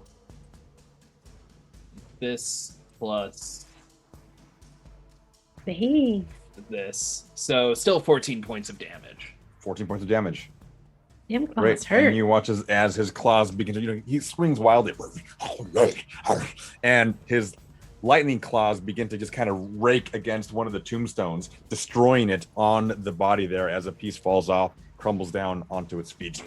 And Norvad, you are next to him. What do you want to do? As the blood starts siphoning off of his clothes and things, he didn't have much because I think he probably got hit in like his right shoulder area. So he just kind of sees that kind of emanate, and he is like curious. But seeing Harmond in full wolf mode with lightning claws, he's back in the action. So as Harmond's attacking, Norvad waits his chance, and then he kind of barrel rolls over Harmond's back to get to the other side of him, and he uses his quarterstaff to baseball bat this thing. Go for it. Yeah, I won't even have you roll the acrobatics because he's sort of hunched over anyway. Exactly, and he's bigger, so he can shoot. Rolls over him. That's going to be a 19 on the die, so that's a 27 to hit. Yep, that does hit. Second attack is a natural 20. That Nice. definitely hits. That is that, and then I'm going to use my bonus action will just be another unarmed strike.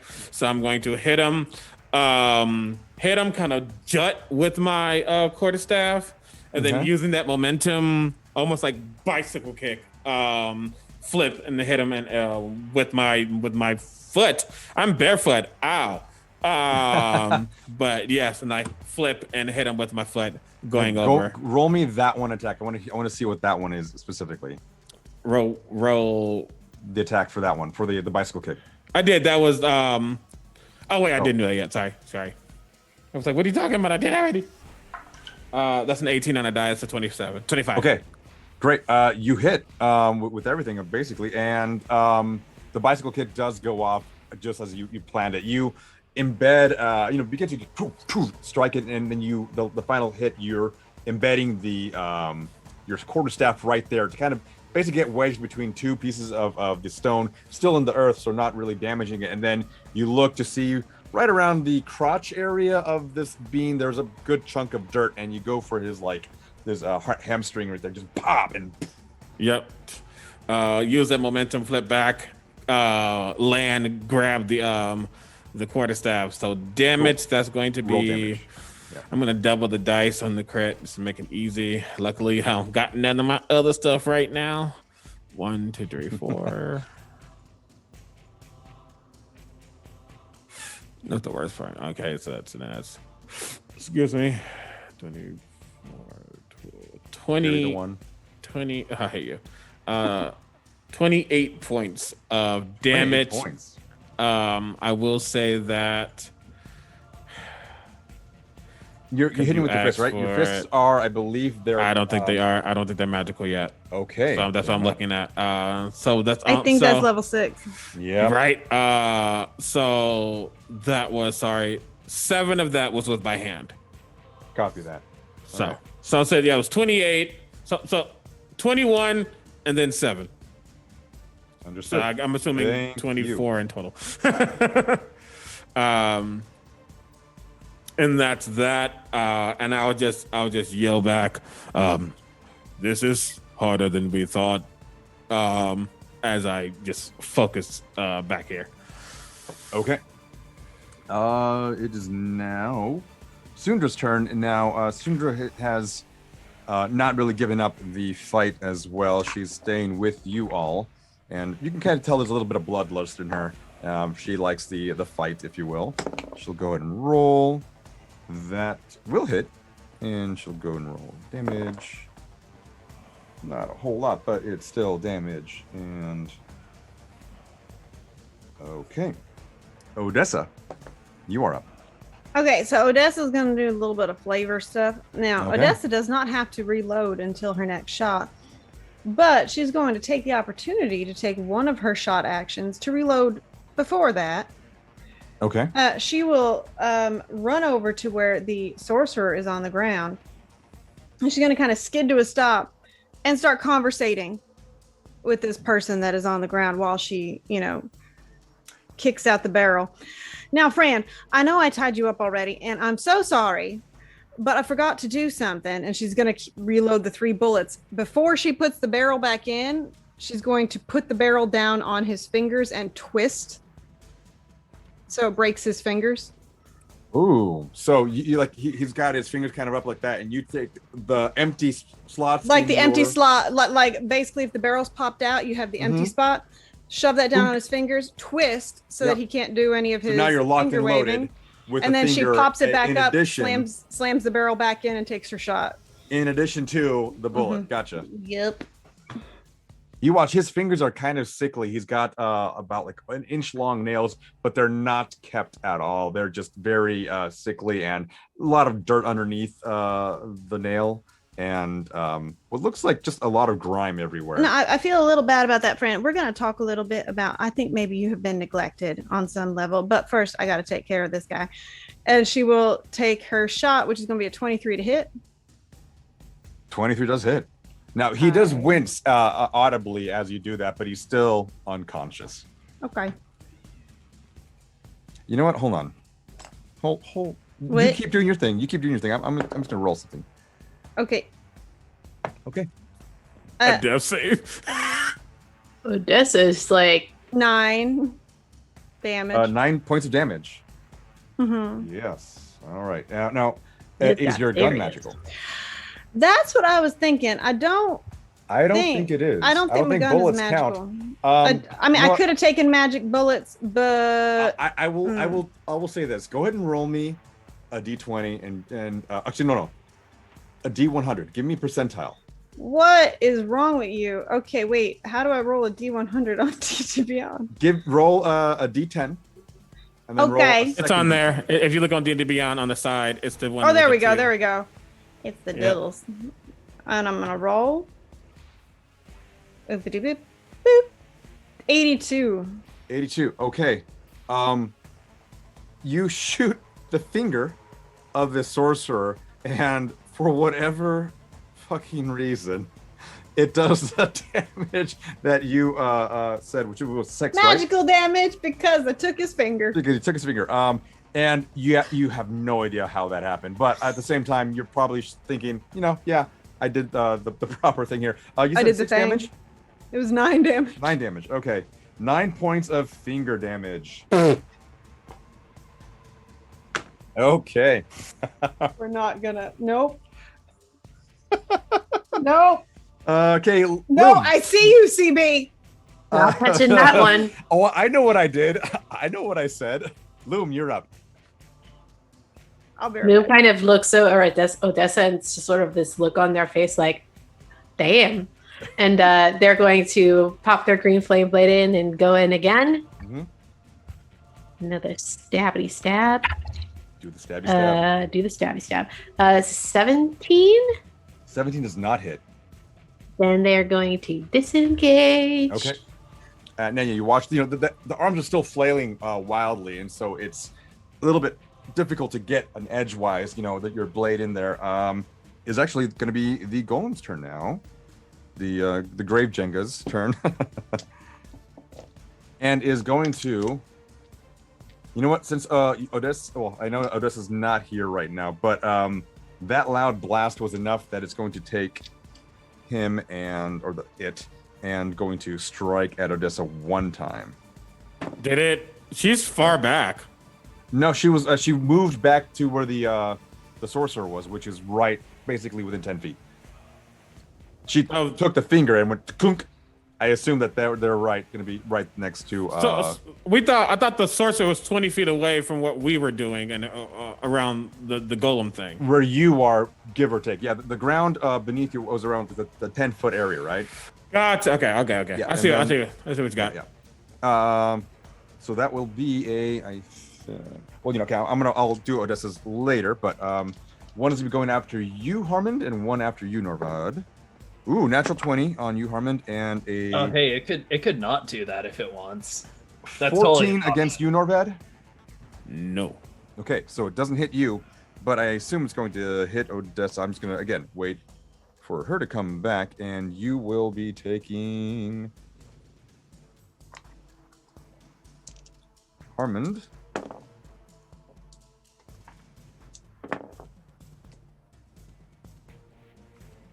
Oh no, Odessa's in the green void. 15, 6.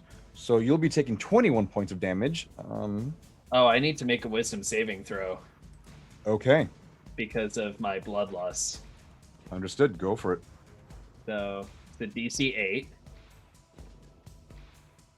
So I have to attack whoever's closest to me next turn. Okay. Technically, Norvad is right next to you. Oh no. Oh no. No. Technically. Oh no. Technically. Oh, All right. no. We'll see how this plays out. Now, Odessa's going to take damage too. I just have to roll separately for her.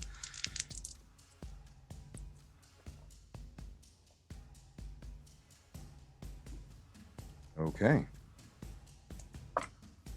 17 points will go to Odessa, but I will have to write it down because she is not here. Everything is fine. All going according to plan. Oh yeah. It's all coming together. It's all coming together. Yeah. Okay. So we have Lirros. See, what does the condition of my party look like? Because I know people have been taking hits here or there. I've been concentrating on trying to do damage to this person and secure someone else. So I don't really know who looks really roughed up. But I'm trying Give me to a figure perception that out. check. Okay. How dare you? You're the cleric. You should know these. Do you want me to heal people or nah? I wonder if the blood... I could just toll the dead. You know what I mean? Like, okay. Oh, the dead. I think that's a 13. Yeah. Okay, 13 total perception. All right, I'm just going to do a really quick housekeeping here. Odessa, you took 17 points of damage. I don't think she can hear you yet. Maybe not. There we go. Odessa, welcome back. You took 17 points of damage from the My apologies. Grave Jenga. That's fine. All he can right. do whatever he wants. He's still not gonna hurt me. Harmond has to for beat up shooting his friends a now. random magical finger at its butt. Okay, Lirros, nope. you said Nope. I was about to say something very wrong. Lirros, you said you had a 13, was it? Yes. 13 perception. So you're looking around. You notice Harmond is now, in a werewolf state, and I don't know he's bloodlusted. you don't know I'm gonna he's go over bloodlusted. to him and hit him. Not with that roll. Norvad has taken. He can see a little bit of blood on him. I'll say this: the last spell you did, you were able to pull blood off of Harmond and Norvad, so that gives you an idea of where that's at. I know, and I've heard like someone taking a bunch of hits and probably some wolf growls, so I know that Harmon's probably not looking great. Right. So I will go. That's where you're at. I'm gonna walk up to Harmon if I can make the distance. I know, No. but that's what I do. So Okay. it's just we're all we're blood bros. What's up? Like this is gonna let me roll. This is all fine. This is all just fine. All right, so I'm gonna do cure wounds, which is 1d8. Let me do this real quick. Okay, so you have 4 points of healing, and I'm gonna mark that down. Yeah, I'm gonna mark that down. The giant ass donut that just showed up in frame. That was so good. Okay, so I think that's all I got as a cleric that I can do in one go. So, I'm gonna say to Harmond, Continue on the fight. and I'm gonna kind of touch the back, wherever some fur is, and then you're gonna see some of his wounds kind of like they're gonna form like these little like needle stitches and kind of all collapse into each other and like kind of put the skin back together. Okay. Yeah. So Harmond, you are healed somewhat. Ekris, your go. Oh, sorry, Lirros. How many points again was that? Cool. Alrighty. Ekris, you are you're still toe to toe with this thing. Yeah, eyes still aglow. Ekris just picks up the greatsword, which is also glowing to match his eyes now, and just continues to kind of swing away almost rotely on this grave Jenga. Oh, I'm so close. That's a 28 to hit. 28 will hit, absolutely. I'm gonna pump a divine smite into that as well for the first attack. So that's going to be 13 points of magical slashing and then 11 points of radiant damage. 11 points of radiant, nice. And then go, continue. yeah, and then second attack, same thing. Also, we'll be putting a divine smite on this. That's over 25 to hit. That will hit. Only 8 points of magical slashing and then 8 points of radiant damage. Okay. The radiant damage seems to not really be doing necessarily extra damage here, but you watch as various parts of just being aglow is enough to kind of chip away at the headstones a lot easier than you would have otherwise. And just kind of the Goliath will go Zaldek. He'll go up and hit and miss. And now we're back at the top of the round. Harmond, you feel a hand behind you as you are now healed up in that certain area. You look back at Lirros. That is your next target. But we will take a break right at that moment, and we'll come back in the middle of combat. CB, take it away. We'll be back in about 5-7 minutes. Make sure you all stretch, hydrate. All of you watching, get up from your seat and stretch and hydrate because it's important. We'll start the giveaways during the break, and we'll see you all back in about that time. See you in a bit.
This is awesome. And welcome back, folks. All right, so we're in the middle of combat now. Harmond has now enraged. Looks back at Lirros. Harmond. So, Lirros, when you put your hand on Harmon's back, you feel all of the hairs rise and his body shakes, and he just turns to you. His fangs are out. There's just like frothing, bloody spit going down his face, and he just roars in your face, and he's going to make 3 lightning claw attacks. I'm so sorry. I'm so sorry. Sounds good. 3 lightning attacks. Oh no. I'm so sorry. The first one's a 22. That definitely hits. Yep. The second one's an 11. That does not hit. Oh, thank God. Oh, and the third one's a 12.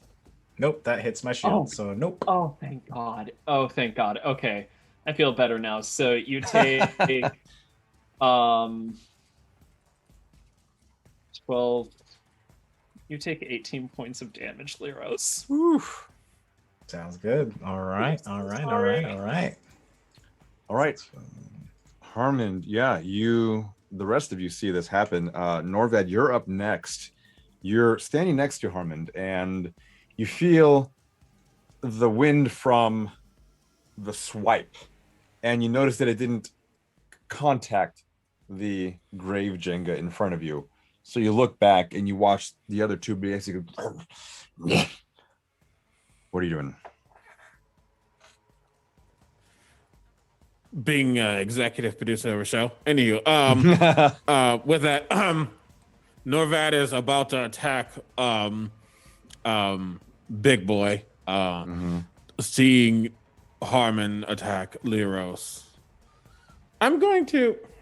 Is there anything emanating off of this big thing out of curiosity? Like, is there anything like magical about this creature? About the grave Jenga? Mm-hmm. It's an aura of nope. It doesn't give off. I mean, what are you casting? What are you trying? I'm to not do doing. here? I'm asking the question for a reason.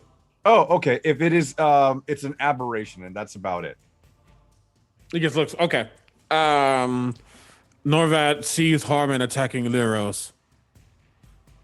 Why that? I look back at the big thing. What have you done to my friend? And I immediately start to attack Big Boy. Okay. With my quarterstaff. Okay. Which I believe is magical, correct? It 1000% is. Yeah, it is. That is a 23 to hit. That'll hit. Second attack is math. Is a 20 to hit? 20 to hit. Does hit. I'm going to smack it. I'm going to bring it around, smack it above. And then as a bonus action, I do a spin roundhouse kick using the side of my foot to strike it as well. 19 hit? 19 does hit. Cool. That will be hell yeah. I just rolled 3 6s. I'm Nice. the devil incarnate. 18, 28. Show me what you mean. 32 points of damage. Shit. Math. 22, and then the unarmed strike is 10. Which is not magical.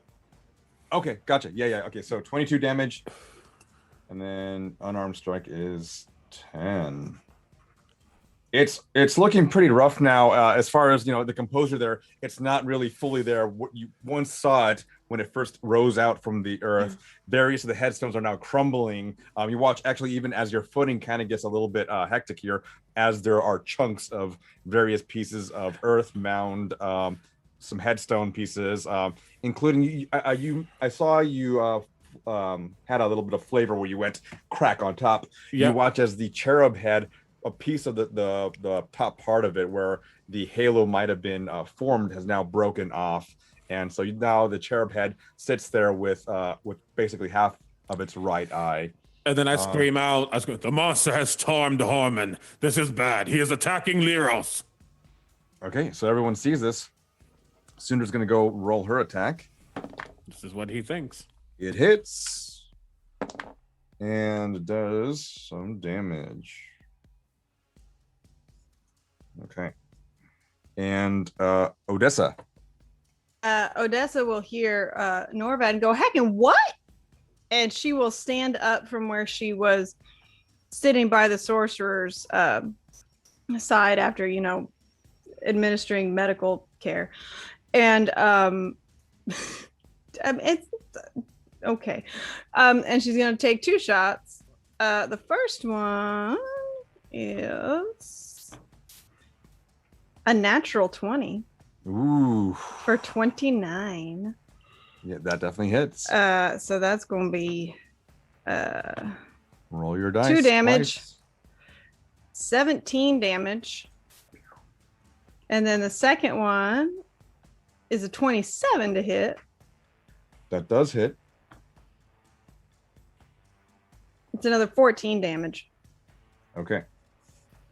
She mad. As you go ahead and now you're probably just holding it with one hand, correct? Right? Just Oh yeah, no, she's doing the big old Doc Holliday pose with the trench coat and the one-handed pistol. Crack, and you watch the bullets, basically hit the tombstones on the various parts of the body. And next up we have Loom. Flame blade, flame blade, flame blade. Here we go. Very nice. That is gonna be a math. Math is hard. 7 is a 24. 24 does hit. 23 hits also. 23. Yeah. All right. Here we go. That is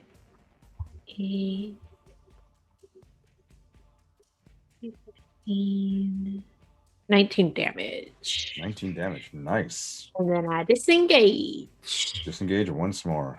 Copy that. You move back, and every time you attack now, you've kind of had this little motion where you kind of do a little bit of a backflip, and you hide behind the tombstone there, and just kind of prepare for your next attack. Move back again. Now it is the golem's turn. The grave Jenga, as it's affectionately called. And I wouldn't say affectionately, but I do believe that is the name officially now. Officially, right? Yeah. D&D Beyond has it on their thing. Okay, so what we're going to do is we're going to attack 3 people: Ekris, Harmond, and Norvad. Ekris, first one to you, a natural 20. A dirty 20 to Norvad, and then to Harmond, we have 25. Yeah, that hits. Does that hit everyone, basically? Yeah, that I think that Well, I know that. Yeah, I know it hits you, but okay, this hits. Okay, great. Or not great, but great. You, Ekris, you will take a total of 19 damage from the grave Jenga. Norvad, you will take 16. And Harmond, you will take 14. Harmon's down. And you watch as your companion has fallen down to the earth there. It is now Lirros' turn. All right, seeing Harmond go down, and did Norvad and Ekris take hits as well? Sorry, they did also take hits. Yes. Okay. Then I'm gonna go into. Ekris took a really large hit from one of the tombstones, basically just boom. Yeah, I'm gonna go into ultimate cleric mode, which isn't do ultimate, but I'm gonna do some mass healing word. Okay. So I'm gonna back up from where Harmond fell because I don't want to get hit. I just wouldn't get hit like a lot. So Okay, are you moving back past the 10-foot area from the yeah, creature? and I realize I'm probably going to incur attack of opportunity, but You that's what I'm will. going to do. You will, and let me just to make sure that this is what it is. Because staying there is not good. I'd rather just get hit now. All right. Wolf Dad is down. I repeat, Wolf Dad is down. No, I don't think he's going to hit you for the where's Heck 13. no. Nope. Worst case Okay, he scenario, doesn't he'll hit- move too far. So he but- misses you. He watches you, or it watches you, kind of get out of his range, and just kind of like as an instinctual, swing with his hand, he'll miss. But yeah, your go. All right. For the healing word, dang, how should I flavor? This is very hard to flavor. Well, I took a hit, so perfect. From the hit I took from Harmond, the lightning claws, you're gonna see like the steam come up from like the lightning hit still like coming up, and I'm going to kind of reach in, grab my chest, and then pull out, and there's gonna be like fresh blood on my hands, and I'm gonna start like manipulating it in the air and cast mass healing word over to Norvad, Ekris, and Harmond. Okay. No COVID. I got my mask on. I mean, you're already dead once. I don't think that you can. The magic makes it sterile. It's fine. true. We're good. It's sterile. Despite I'm moving immune through to the air in a disease, we're good. graveyard with, It's been rotting processed. Like, corpses. when you go to the hospital, you get, it's all good. It's sterile, and I like Yeah. the taste. All right. All right. So mass healing word. It's not that great. It just helps a lot of people. So here we go. Please be good. Okay, not too bad of a micro roll. So it's 3 plus 2, so 5. So 5 to each. Everyone one. heals 5 points. Yeah. Is that like how much people do I hit with that actually? 6. Oh, 6 creatures. So myself, Ekris, Harmond, Norvad, Odessa. Have you been hit? Odessa and Loom. Have you also? Okay. Loom Loom is has down. avoided Perfect. literally Disengage. They have everything. been staying away. They do not stay in range. Yeah. I will also. Is someone from the vigil? Have anyone in the vigil been hurt at all? No, actually, believe it or not, no. Okay, well then, still 25, 20. You told 25 most hit of them points to is kind still of good. Wait, move I get away. 25 hit points back. from No, that? it's separated. I'm so I it's was gonna 5. say. Everyone's getting 5. I'm just doing it in Okay. the math in my head. Mm-hmm. So everyone gets 5. Who I said. Well, thank you, Lirros. That was a nice frisson of healing there. Harmon's back in his normal form. It's just I just hurt myself. The a wounds bit. are still there while they're not necessarily like open and bleeding, but they're still there, and yeah, it definitely. I'm going to say to the group. We must end this quickly. I do not think I can keep this up for a long time. Okay. Norvad looks at Harmon, who's now breathing. You must avoid the charm of these creatures. They can be very harmful. yeah. It was the creatures. Totally the creatures. Gotta avoid that. Yes, that's what I just said. Yep. Just repeating it. That's I my turn, understood. Gil. All right, Ekris, your go. All right. Ekris kind of, starts waving his sword around in a bit of a circle, summoning these runes that start to glow around him to go ahead and cast Branding Smite. Branding Smite. Mm-hmm. Nice. Branding Smite, and then I'll go ahead and strike down on the grave Jenga. Okay. And this lasts until the next time I hit. So Great. which is with the 26, I think happens now. Yeah. And so that is that's only 7 points of magical slashing damage, but then an extra 7 points of radiant damage as well Ooh. with the branding smite. And Okay. this probably doesn't matter, but it can't become invisible until the spell ends. Okay. And then I'll roll again for my second hit. Yeah. Natural 20 on this, and unfortunately, I ran out of spell slots. Ooh, natural 20. But let's see. So that's 6 on the dice, and then another 6, 12, 15 points more Describe your natural 20. After kind of striking down, there's that initial burst of radiant damage from the branding smite, and just this glow kind of seeps in and works its way up the stone of the grave Jenga, illuminating it perfectly, so that Ekris just kind of brings the great sword down in the exact same spot again, just cutting in even farther. Right. Yeah. And as you do so, everyone else can see that there's like fine lines of like cracks forming now in this entity in front of you. You start to see little various little radiant glows coming out every time he swings. All right, it is now the Goliath's turn. He's going to swing and miss. Harmond, you're on the ground. The wind feels knocked out of you. You're now up by 5, or sorry, I guess 6 now. Oh no, 5, sorry. Your go. You are underneath this creature who's still swinging away at your companions.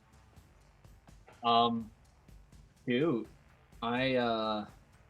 looking very rough though. I'm looking rough, and all of my stuff is about harming myself to harm my enemies, so oh boy. I guess I'm just gonna normal attack it twice. I'm not gonna maledict it at all. Okay, go ahead and roll for an attack there. That's 24.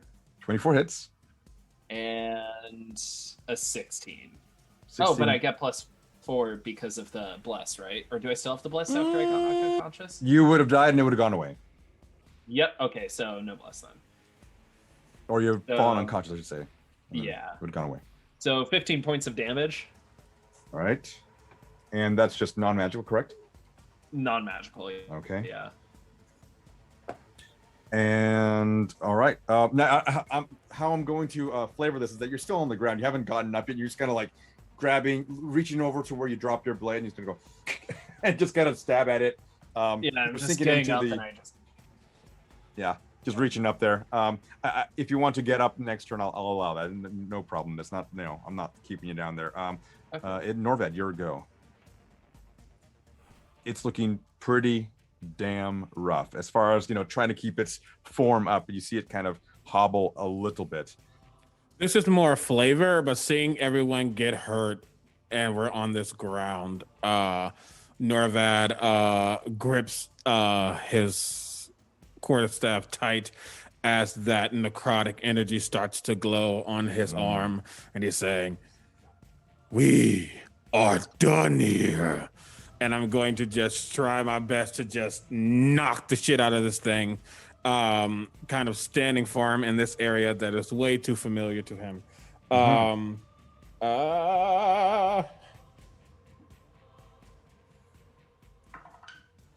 That is a 19 to hit. 19 does hit. Okay, that's okay. And that is a 25 to hit. 25 does hit as well.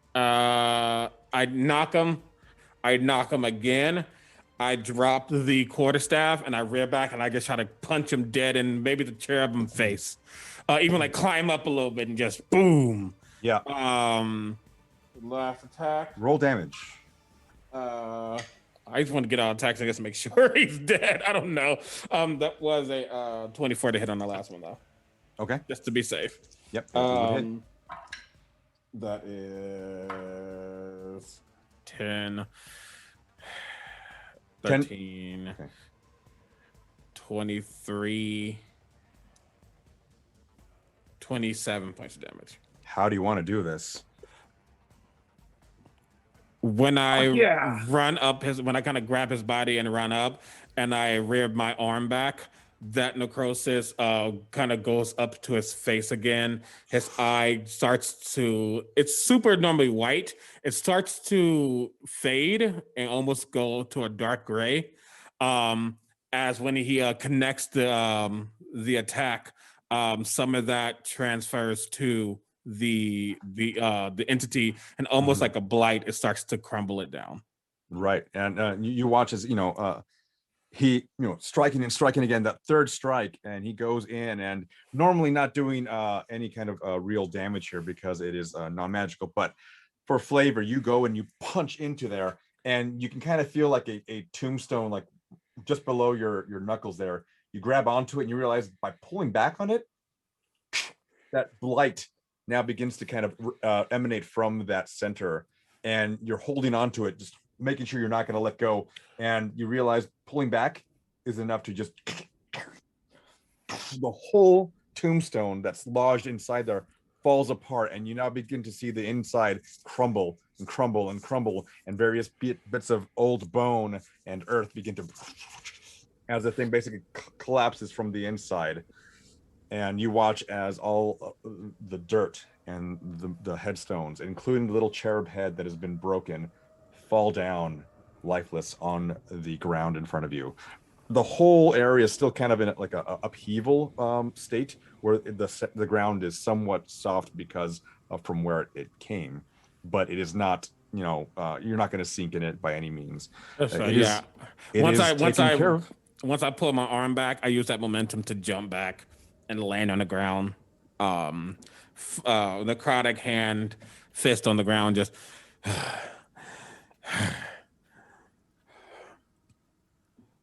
Is anyone else charmed? God, Norvad, you're so cool. You just hear from over by the sorcerer. I am fine. Loom is gonna kind of hop over at the tombstone they've been hiding behind and sort of walk over to Harmond. Are you okay, friend? That looked pretty gnarly.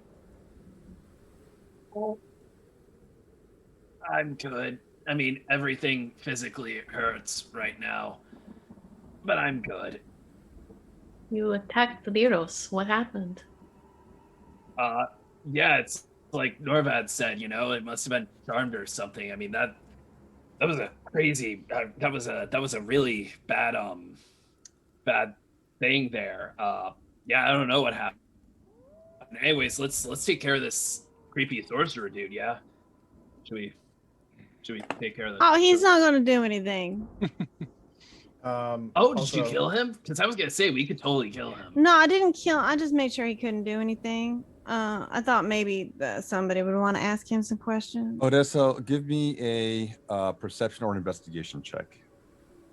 Did you see my message in chat as well, Gil? Let's see. You weren't so bad yourself, Ekris. Some nice sword work there. Oh, 16, he Gil. already did. Thank you. Okay. Lirros. Yeah. Yeah. I was just in case, because I knew that something Right. happened over there, and I know that Right. we're trying to talk to him later. So okay. Yep. So Odessa, what was your roll? 16. 16. You know, after saying that, you look down, and the once breathing body of the sorcerer is no longer breathing. I did not do that. Hey, no, that's good. No, mean, I did not do that. I did not. Hey, don't worry, Odessa. I was very Proud of you. careful to just smash his fingers. I'm sure you were. You know what? I'm really proud of you. You did the right thing here. What? Yeah. Anyway, let's go check his pockets. Make sure he doesn't have any evil artifacts or stuff. But You did a good job there. she Really just proud. looks very confused by him giving her reassurance over something she knows she did not cause enough damage for that. I'm gonna just Norvad, and she just kind of wanders away from the sorcerer, like the little kid walking away. That I didn't do it. Nope. You watch as the other members of the vigil begin to kind of just like stand up and put their weapons away and kind of assess everything that is around them now. A few of them kind of go over to where the golem is and just kind of kick a few of the headstones, making sure that it's staying there. So I can tell that no effect happened to the sorcerer. Correct. Okay. Is the other person that we have still around? Because Yep. bad. Okay. Yep. No. Knocked. Actually, he's breathing. He's currently breathing. He's being held down by. He's conscious as well. If you wanted to have that 5 points of healing kind of go around into that farmer there, he would definitely be one of them because he was knocked unconscious by Norvad. Okay, yeah. Hopefully, it went to someone. Like it was one of the people that we wanted to talk to. Sure. Yeah. Yep. So he's up, but he's not really doing anything. You can see him now. He's struggling, but only with his voice. He's bound pretty tightly. One of the members of Vigil took a little page out of Odessa's notebook and has begun to tie him in a certain fashion that he's facing down, and his feet and both his wrists are now bound in the same knot. In fact, they even kind of looped around a handle in case they wanted to carry him. Well, Odessa's walking over to Norvad. She kind of kicks him over onto his side. She's like, you don't want to leave him that way. He can't breathe. He was an enemy. I do not care if he is breathing.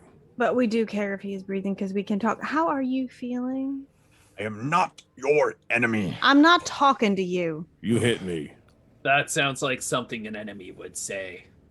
I'm going to unbind the restraints only in his upper torso, not the ones on his feet, just the ones on his upper torso. Well, so the binds are basically, because he was unconscious, were basically bound together as one giant knot. So you have to undo the whole knot to really do that. I'm gonna say to one of the members of the Vigil, You there. Grab his legs. I'm going to unbound his arms. And you watch one of the members of the Vigil, who is named Krev, will walk up, and he's an elven male, blonde hair, and he gives you a little bit of a nod, and he begins to kind of like unbind with you, but also at the same time kind of holding on to it, just allowing you to have an ease of movement when you unwrap him, and he has his legs kind of bound up. You watch, though, the farmer is not resisting at all. I'm gonna kind of do like I don't know the most, but this is what my head came up with, like an intimidating like squat in front of him, like how like I'm still like there's like a power position that you like squat and you like sure just like kind of over the person. I'm trying to get up real close. Well, if you're going to be any of use of us, you need to tell us what you know. Gladly. Is he dead though? He's trying to move his head over to the location where the sorcerer is down. Doesn't matter. You're the one talking to me right now. I just want him to be dead. Look. My name is Barnabas. I've been captured by him. I've been forced to do things. He's got my family down in the crypt. And there's another one, by the way. Another one down in there. Not as powerful as this one. You took care of him pretty easily. I was quite impressed. Look, I thank you all. Please just look after my family. I don't care what you do with me, but I just want them to be freed.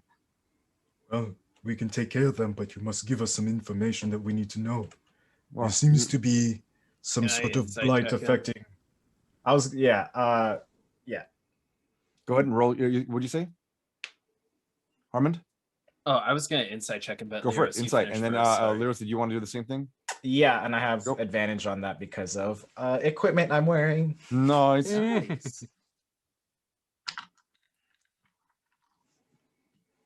That's a 12.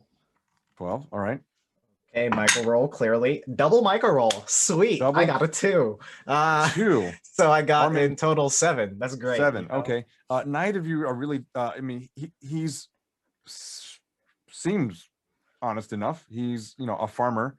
He looks like he's in farming clothes. Nothing was given to him as far as equipment other than a shovel, which you probably thought was already a part of either his equipage or the various cemetery around here. Man, not even advantage. I can't even get advantage with magic. It's just anyway, I guess I'm gonna continue questioning unless everyone else wants to figure something else out. So yeah. Norvad is looking. If you weren't an enemy and you were captured, as you say, yes, then what is your purpose now? None. I would really like to get back to my family. My farm's far to the south of here. Was this person causing the blight in the land? Oh, definitely. He's looking at you, Lirros, again, knowing that you have at the side of your belt there the lantern. His hands are freed, and he goes, "That has been the source of the blight."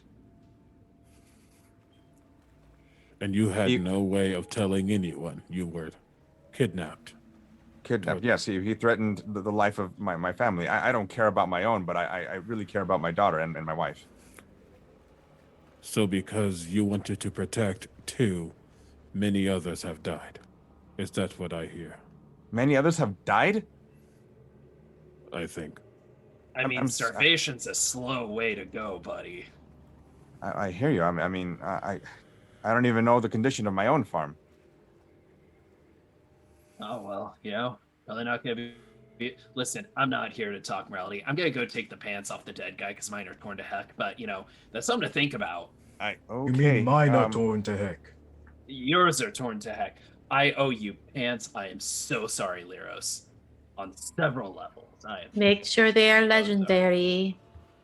If only I had a pair of legendary pants that wouldn't tear every time I transformed. Perhaps that is something okay, we can look Harmond, Sorry, continue. My bad. Nope, I was done. Oh, okay. Harmond, you walk over there. Go ahead and roll me an investigation check as you pull the legendary pants off of this sorcerer. Oh, yeah. I'm searching him and everything. I'm going to probably take his clothes since mine are torn up. That's a 14. 14 total. Okay. You rummage, you're able to take off his pants. He's got a small little belt on his waist that you take off as well. There are various vials around his belt, but you're looking at them, not close enough, but just on a brief a glance, and you think there might be some kind of spell components from something. Who knows what it is? You do find a dagger, and that is pretty much it. Yeah, that's it. Okay. I am now clothed again. That's what's important. So yeah. Now you're taking his robes too. His outer robes, or no? It's free real estate. Okay, you take him then. No, I'm not taking his robes. Oh, you're not taking his robes. Okay. I'm just kidding. Okay. Now, he does have like an undershirt too. So if you wanted to use like some part of it, I'd feel weird. Like the pants feel weird enough. Listen, I'm a gross guy, but I'm not that gross. Actually, you take the pants and not the shirt. Got it. All right. Norvad starts looking. Sorry. No, go ahead. Norvad just starts looking at the crypt. We should head down there to finish what we have started. However, I do not believe we are in the position to do so this very second. Some of you all look a little bit rough. Yeah. Your skin is even well, I mean, maybe only for you, Harmond, but Ekris is even more red than usual. I will say that fight took a lot out of me. Are you red? I could not tell. He's red. Yes. Do you see color, Norvad? I think I see. You look purple. Interesting. Close enough. You look gray. We will talk about it later. Yes. Everything's gray to me, so don't worry about it. Odessa actually kind of walks over to Norvad, and she's like, you seem to actually get pretty upset there. I don't like to be attacked by people, and though he said he was not an enemy, he was an enemy in that moment. I reacted. Can I just... And she kind of reaches her hand out towards Norvad's arm. Can I... Is it okay? Yes, you have my consent. And she reaches out, and I assume that the one arm that she had touched before is probably colder than even before. Mm-hmm. Oh, And she's wrestling with the decision. You can tell on her face she's wrestling with the decision. Yeah, I don't think. Okay. And she reaches down to her sides and she unbuckles the sides of her coat, and she takes her coat off and puts it around Norvad. You probably need this more. No, I'm fine. You're really cold. I do not feel a thing. I do not want It's okay. you to... No, it's fine. It's my mom made this coat, and so it's going to keep you very warm because my mom made it. I understand this, but I do not want you to get hypothermia. No, I'm fine. I'm big. It's fine. I'm dead. I'm more fine. Well, those statements are contradictory. I am alive, but I am dead. I do not feel the heat and cold like you do. So, Norvad, it would make me feel better if you wore my coat to keep warm while you rested. If it would make you feel better as we prepare for what is below. Okay, just don't check the pocket. What's in the pocket? Nothing. I will not check the pockets.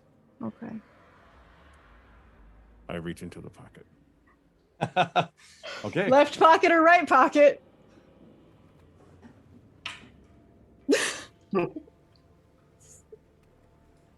Left pocket. What are you thinking about, Norvad? I don't know. I just reach down and grab. You pull out a donut. Now, Norvad, the donut that you grabbed was, you're looking at the pocket bit itself, old. and the pocket shouldn't have been this deep. As you reach down, you found nothing, and you're almost elbow deep before you reach the very, very tip of this donut. You grab onto it, pull it out, and you notice that there's definitely something different. First of all, in handling the coat, you feel that it's about like 20 pounds heavier than it should be. Oh. Well, how I do not understand this clothing you wear. Does it store everything for you? It's made with love. It has donuts. Do donuts symbolize love? Yes. Then thank you for the donut. I don't eat it though. Okay. Should I eat it to symbolize the love even further?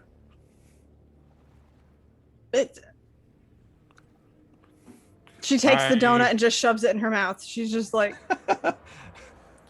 As she does, he pulls down his gator, and he doesn't realize it's gone out of his mouth, but then he realizes, and if you look close enough, you see a cut that is across his neck.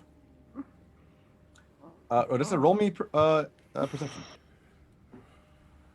Well, everything is going really fine over here. We're cleaning up some golem mess, and Loom is like poking fun at Harmond and asking him when he's going to lose his pants again, and poking fun. Harmon's losing his pants everywhere. Or poking fun at the naked chest. It's like poke, poke, poke. Okay, you know what? I am taking the dead guy's shirt now. You know, I'm taking the robe. Okay. You just look a little bit cold, is all. Well, I don't have fur right now. Okay. I mean, being whatever the fantasy equivalent of Italian doesn't cut it. Oh, you did not. Odessa, what did you roll? It's cold. It's cold out, Odessa. He's not using Just put your pants on. I don't care if it's cold. I don't care. I'm putting my pants on. Well, they are your pants now. You strip him down to his pantaloons, and he's basically, lifeless on the ground, missing a finger. And is there an empty hole in this graveyard? And Odessa rolled a 20.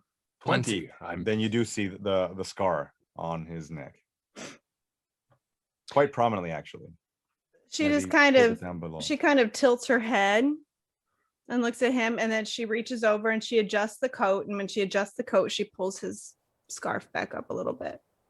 There you go. That should feel better. Thank you. I'm gonna talk to someone from the vigil. I don't know who's close, but Cinder's nearby. If you want to talk to her, there are others obviously nearby. You can have your pick there. what's her name again? Sundra, Sundra? who you spoke to initially in the encounter at in the middle of the night there, and then Zaldek, the Goliath, is just kind of looming over the farmer, making sure that he does not do anything. And that's Zeldrek, right? Zaldek, yep. Zeldek. Zodek, keep an eye out on this farmer. And I look to the group. We need to see if the families are still here. I was thinking that same thing. And is the object that I have acquired doing anything, or is it innate right now? It's innate. The glow is still there. It is still cold to the touch, much like Norvad's arm, but that's about it. The glow is, ebbing and flowing ghostily inside. Okay.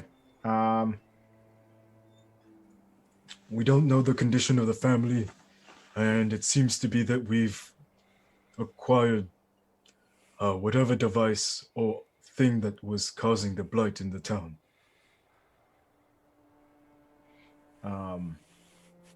So I'm gonna see if I can start, like, I know that people are grabbing pants, maybe fixing each other's clothing and general things. I'm just gonna start walking towards the direction of where this farmer pointed out, but I'm not gonna go the whole way. I'm just kind of like walking, indicating like, hey, I'm waiting for the rest of the group.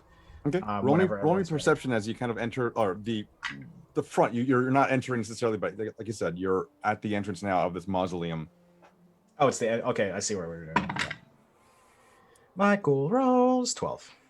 Okay. You appear inside, and with that roll, you can still see that there is a false crypt in the center, and the top of this basically sarcophagus has been shifted over to reveal an entrance that leads with stairs downward. There is a small bit of flickering light seemingly at the very bottom. You can't really tell how far down, but it's a faint glow. I'm gonna turn around if anyone in the party is there. Ekris is near you. Ekris, what do you think we should do? I'm less capable than we were at the start of this engagement. I can only be helpful in ways that keep people up for a time, but Do you think there's more fighting down there? I can barely do anything at this point other than just continue to swing away. Based off experience, if we have the thing that the object that was creating all this havoc and the user of it, and this user created another form of defense, then possibly the things that we're going to undertake down there are less of a threat, but I don't believe it's up to me to make this call as far as pursuing forward. Or me. We should ask everyone.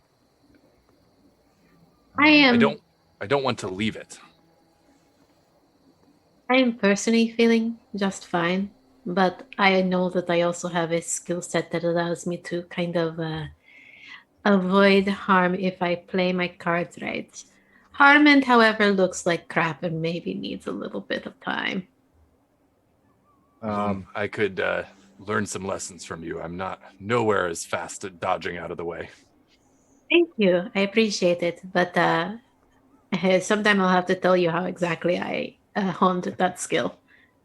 Norvad looks over at Sundra and Zaldek. You all were doing what you do for a reason, which means you are capable. We have done and attained the information that we need, but this former still has family down in the crypts below. Yes. They did mention there was one more spellcaster, but lesser. We also heard that, and I mean, if It's up to you. We're ready to go. I guess I am saying, do you believe the two of you and your skill sets could deal with the enemy below? Or You would watch you her rather kinda like- us wait? She moves back and kind of looks up towards Zaldek, and Zaldek goes, I wasn't able to do much against that thing. And he points to the mound, where all the rubble is now. The spellcaster may not be that much of a problem, but I don't know what else is down there. And quite frankly, I am happy that we've, now looking at Lirros, have acquired that thing. If that is indeed the object, I don't know where we really stand. We're still talking about it. Again, we're willing to help you here, but I don't believe we can do that ourselves. Plus, if there is someone out down there, they'll be looking for that. And they might come and hunt you. In fact, the longer we linger here, the more he's going to know that his companion right there is not answering. For we are at a crossroads, because I do not speak for us, but we are not in a position to do yet another fight right now. So we either wait here and then go forth, or we go back and wait for them to strike, which I believe would be a problem.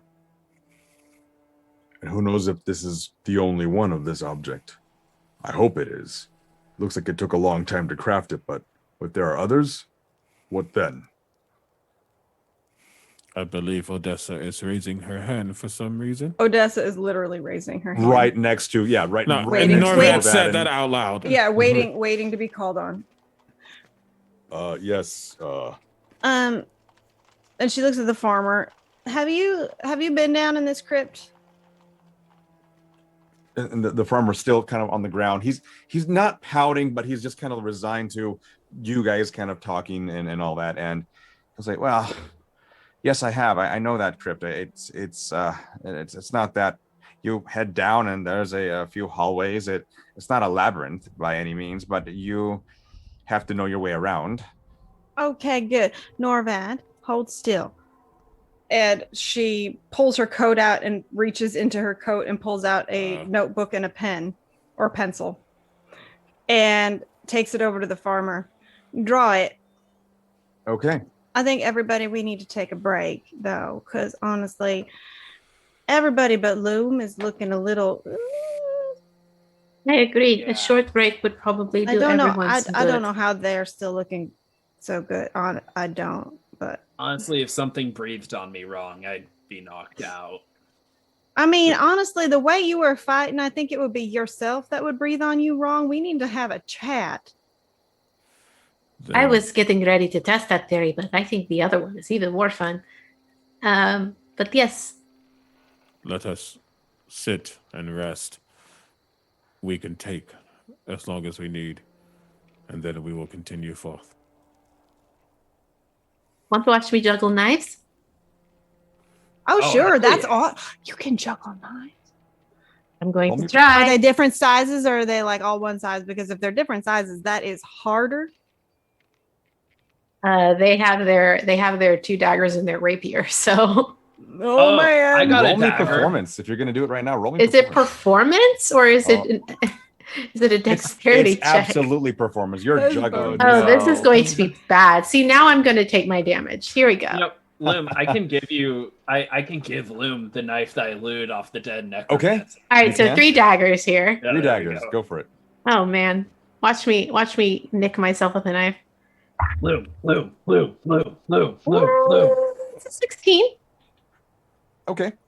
You start off doing the toss over, right? You're tossing one over as you're shoving the left hand over to your right hand. You're kind of doing this little thing, right? 1, 2, 3, 1, 2, 3, and then eventually you're like, okay, cool. I'm gonna start to do a little bit more, and you with your right hand you move it up as it begins to come down. You move up with your left hand, and you do so again, and you're starting to get the hang of it. It's not bad. It's you're doing it. Every now and then you kind of prick yourself just a little bit, but you're like, no one seems to notice that it actually, hit you in the hand. You still grab it and move it up. You don't take any damage from this, but you're definitely, starting to you realize you're getting to the point of, I should probably stop because I'm going to either hurt myself or someone else. So they toss it one up last time, and then as soon as it lands in their hand, they kind of flip it in their hand and then just go ta-da. And a few of the vigils will begin to like, that was fun. Okay.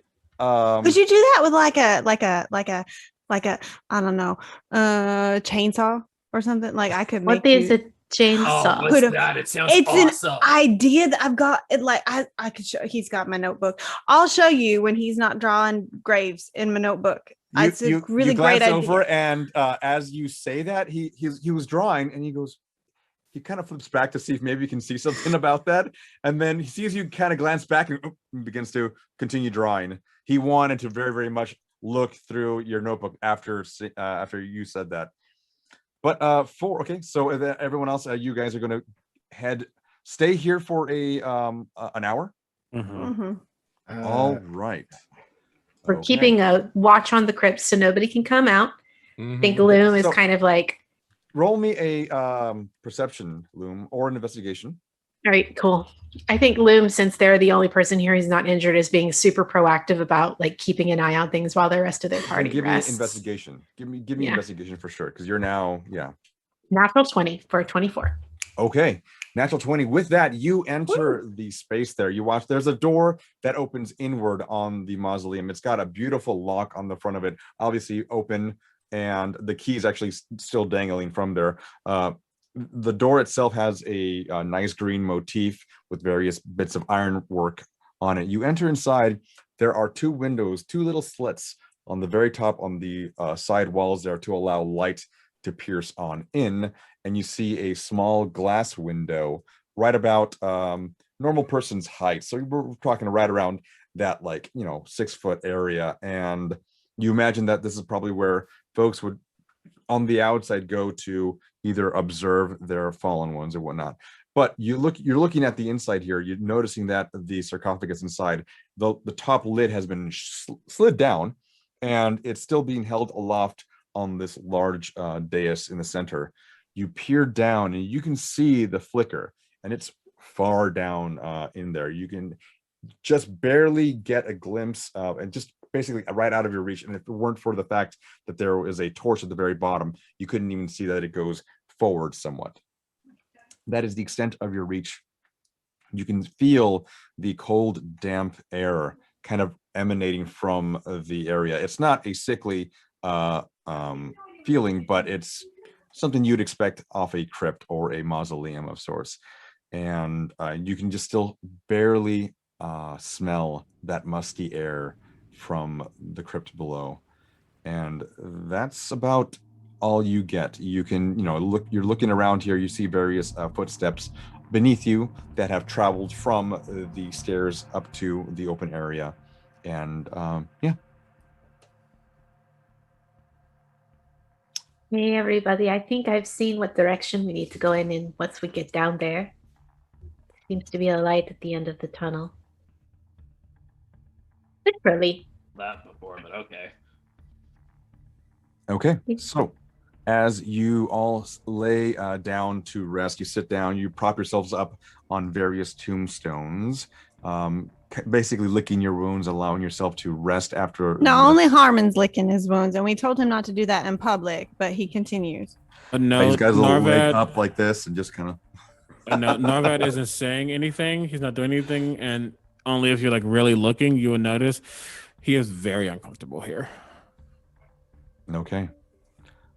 All right, with that, we'll end today's session, but we'll pick up right here next weekend. Thank you, everyone. I want to thank you all for watching. This has been a lot of fun lately. I've just been enjoying being back on the saddle as a dungeon master. I've been itching and scratching at the chance, and I was no, that's happy. Also Harmon. Dude, are you spreading your fleas God, We've Why talked have to you you- about Have that. fleas anymore. I have to go to Yeah, there the, was a whole bath involved, right? Yeah, there was. There was a whole They I mean, have well, shampoos for that. Okay. You did have an encounter with a few wolves, so I mean, it's kind of up Mhm. in the air. Yeah. Have you that's done true. your heartworm check this month? I had my cholesterol checked. Okay, just because I'm almost 40 doesn't mean you have to bring that up too. You're an old man. I am. I'm definitely. Oh man, they tell me I'm too old. That's a whole nother roleplay thing. All right, CV, take it away. Thank you so much, Gil. You're an amazing DM, and we're so glad to have you here. Let's go around and say who you are, what you do, where we can find you next. And while we're doing this, we're finishing up the giveaway for the hard copy of Explorer's Guide to Wildemount. Do hashtag book North America only. Sorry, because I'm sending it from my own place, and I can't international. No, I love you. No, I love you, but no. Potentially next season we can do that. More money, all that.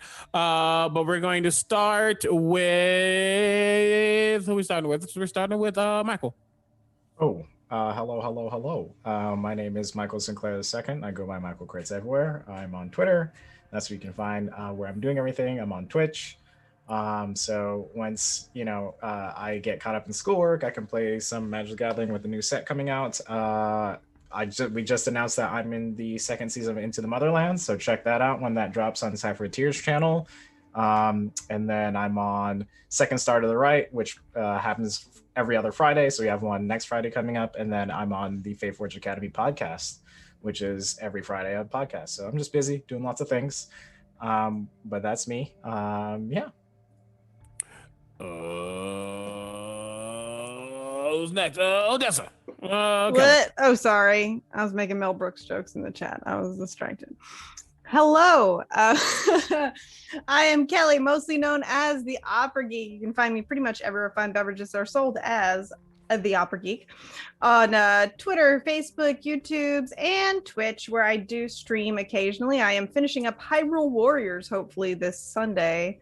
Get all the button smashings in before Path of Exile 2 next week, or Path of Exile expansion next week. And you can catch me Sunday night for the finale of Ash and Ruin, our Vampire the Masquerade story. And then on Monday for Rime of the Frost Maiden, where, we just found my character's previous dead body. That's fine. It's normal. It's fine, right? Absolutely. Yep. As a DM, yes. Who's next? We got we got Mike. Hey everyone, I'm Mike. You'll find me as Mike, I guess, on all major social media platforms except Facebook. Don't find me on Facebook. I don't maintain that at all anymore. You can find me on TikTok making various D&D humor posts, or you can find me on Twitter. I'll be running some Vampire the Masquerade campaigns soon to be announced. And yeah, that's it for me. Heck yeah. Aki. Hi, everybody. I am Aki, and you can find me over on Twitter at MixGenie in a Bottle. That's MXGINIINABOTTLE. My entire Twitch streaming channel schedule can be found on my Twitch channel, twitch.tv/ShidariAki. That's SHIDAREAKI. That's me. Catch me tomorrow with CB playing some God juiced kids. God juiced. Yes, pretty much. Nick. Hi, I'm Nick the Tiefling on Twitch, TikTok, and Twitter. Just find me on the social network or social media platforms that start with T.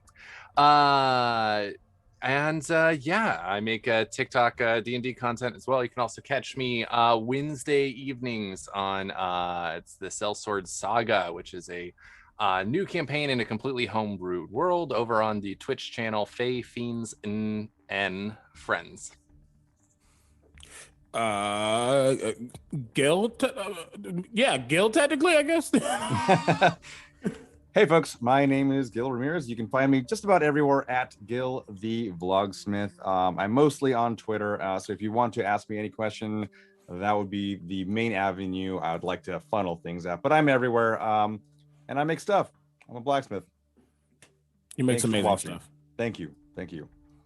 You know me, Omega Jones, also known as Critical Bard across all social media channels. I do everything here. This is my channel you're on right now.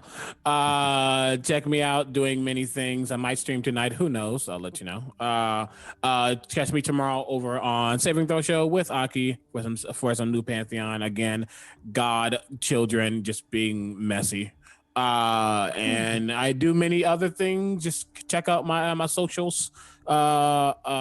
Actually next week, around the same time as this, because unfortunately you can catch a panel that I did with Anthony Rapp and many others for Broadway Con, talking about tabletop D&D and being a theater person coming into the world.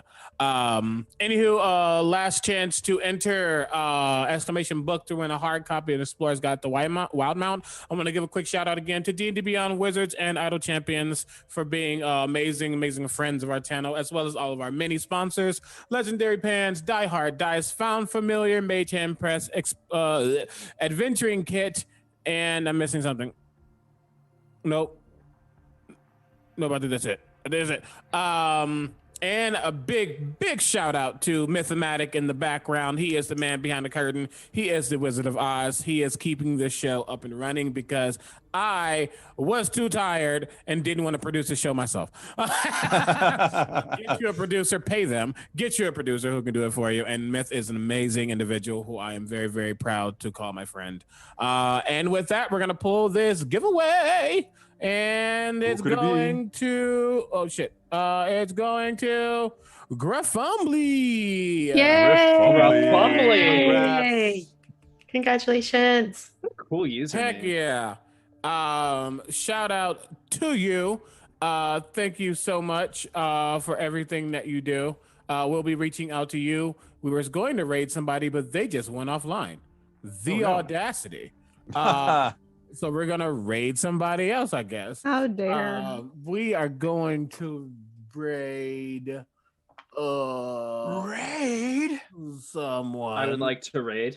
I would like to raid. It's a bonus action. You We already should used raid yours. critical. Oh wait. Dare you? I thought that too. We'll raid someone. Thank you all so Let much. me just start my stream right now. No, I can't actually do that. We'll raid Gosh, someone. could Thank you you so much for imagine? being here. We appreciate all of you. Thank you so much. And we'll see you all next week.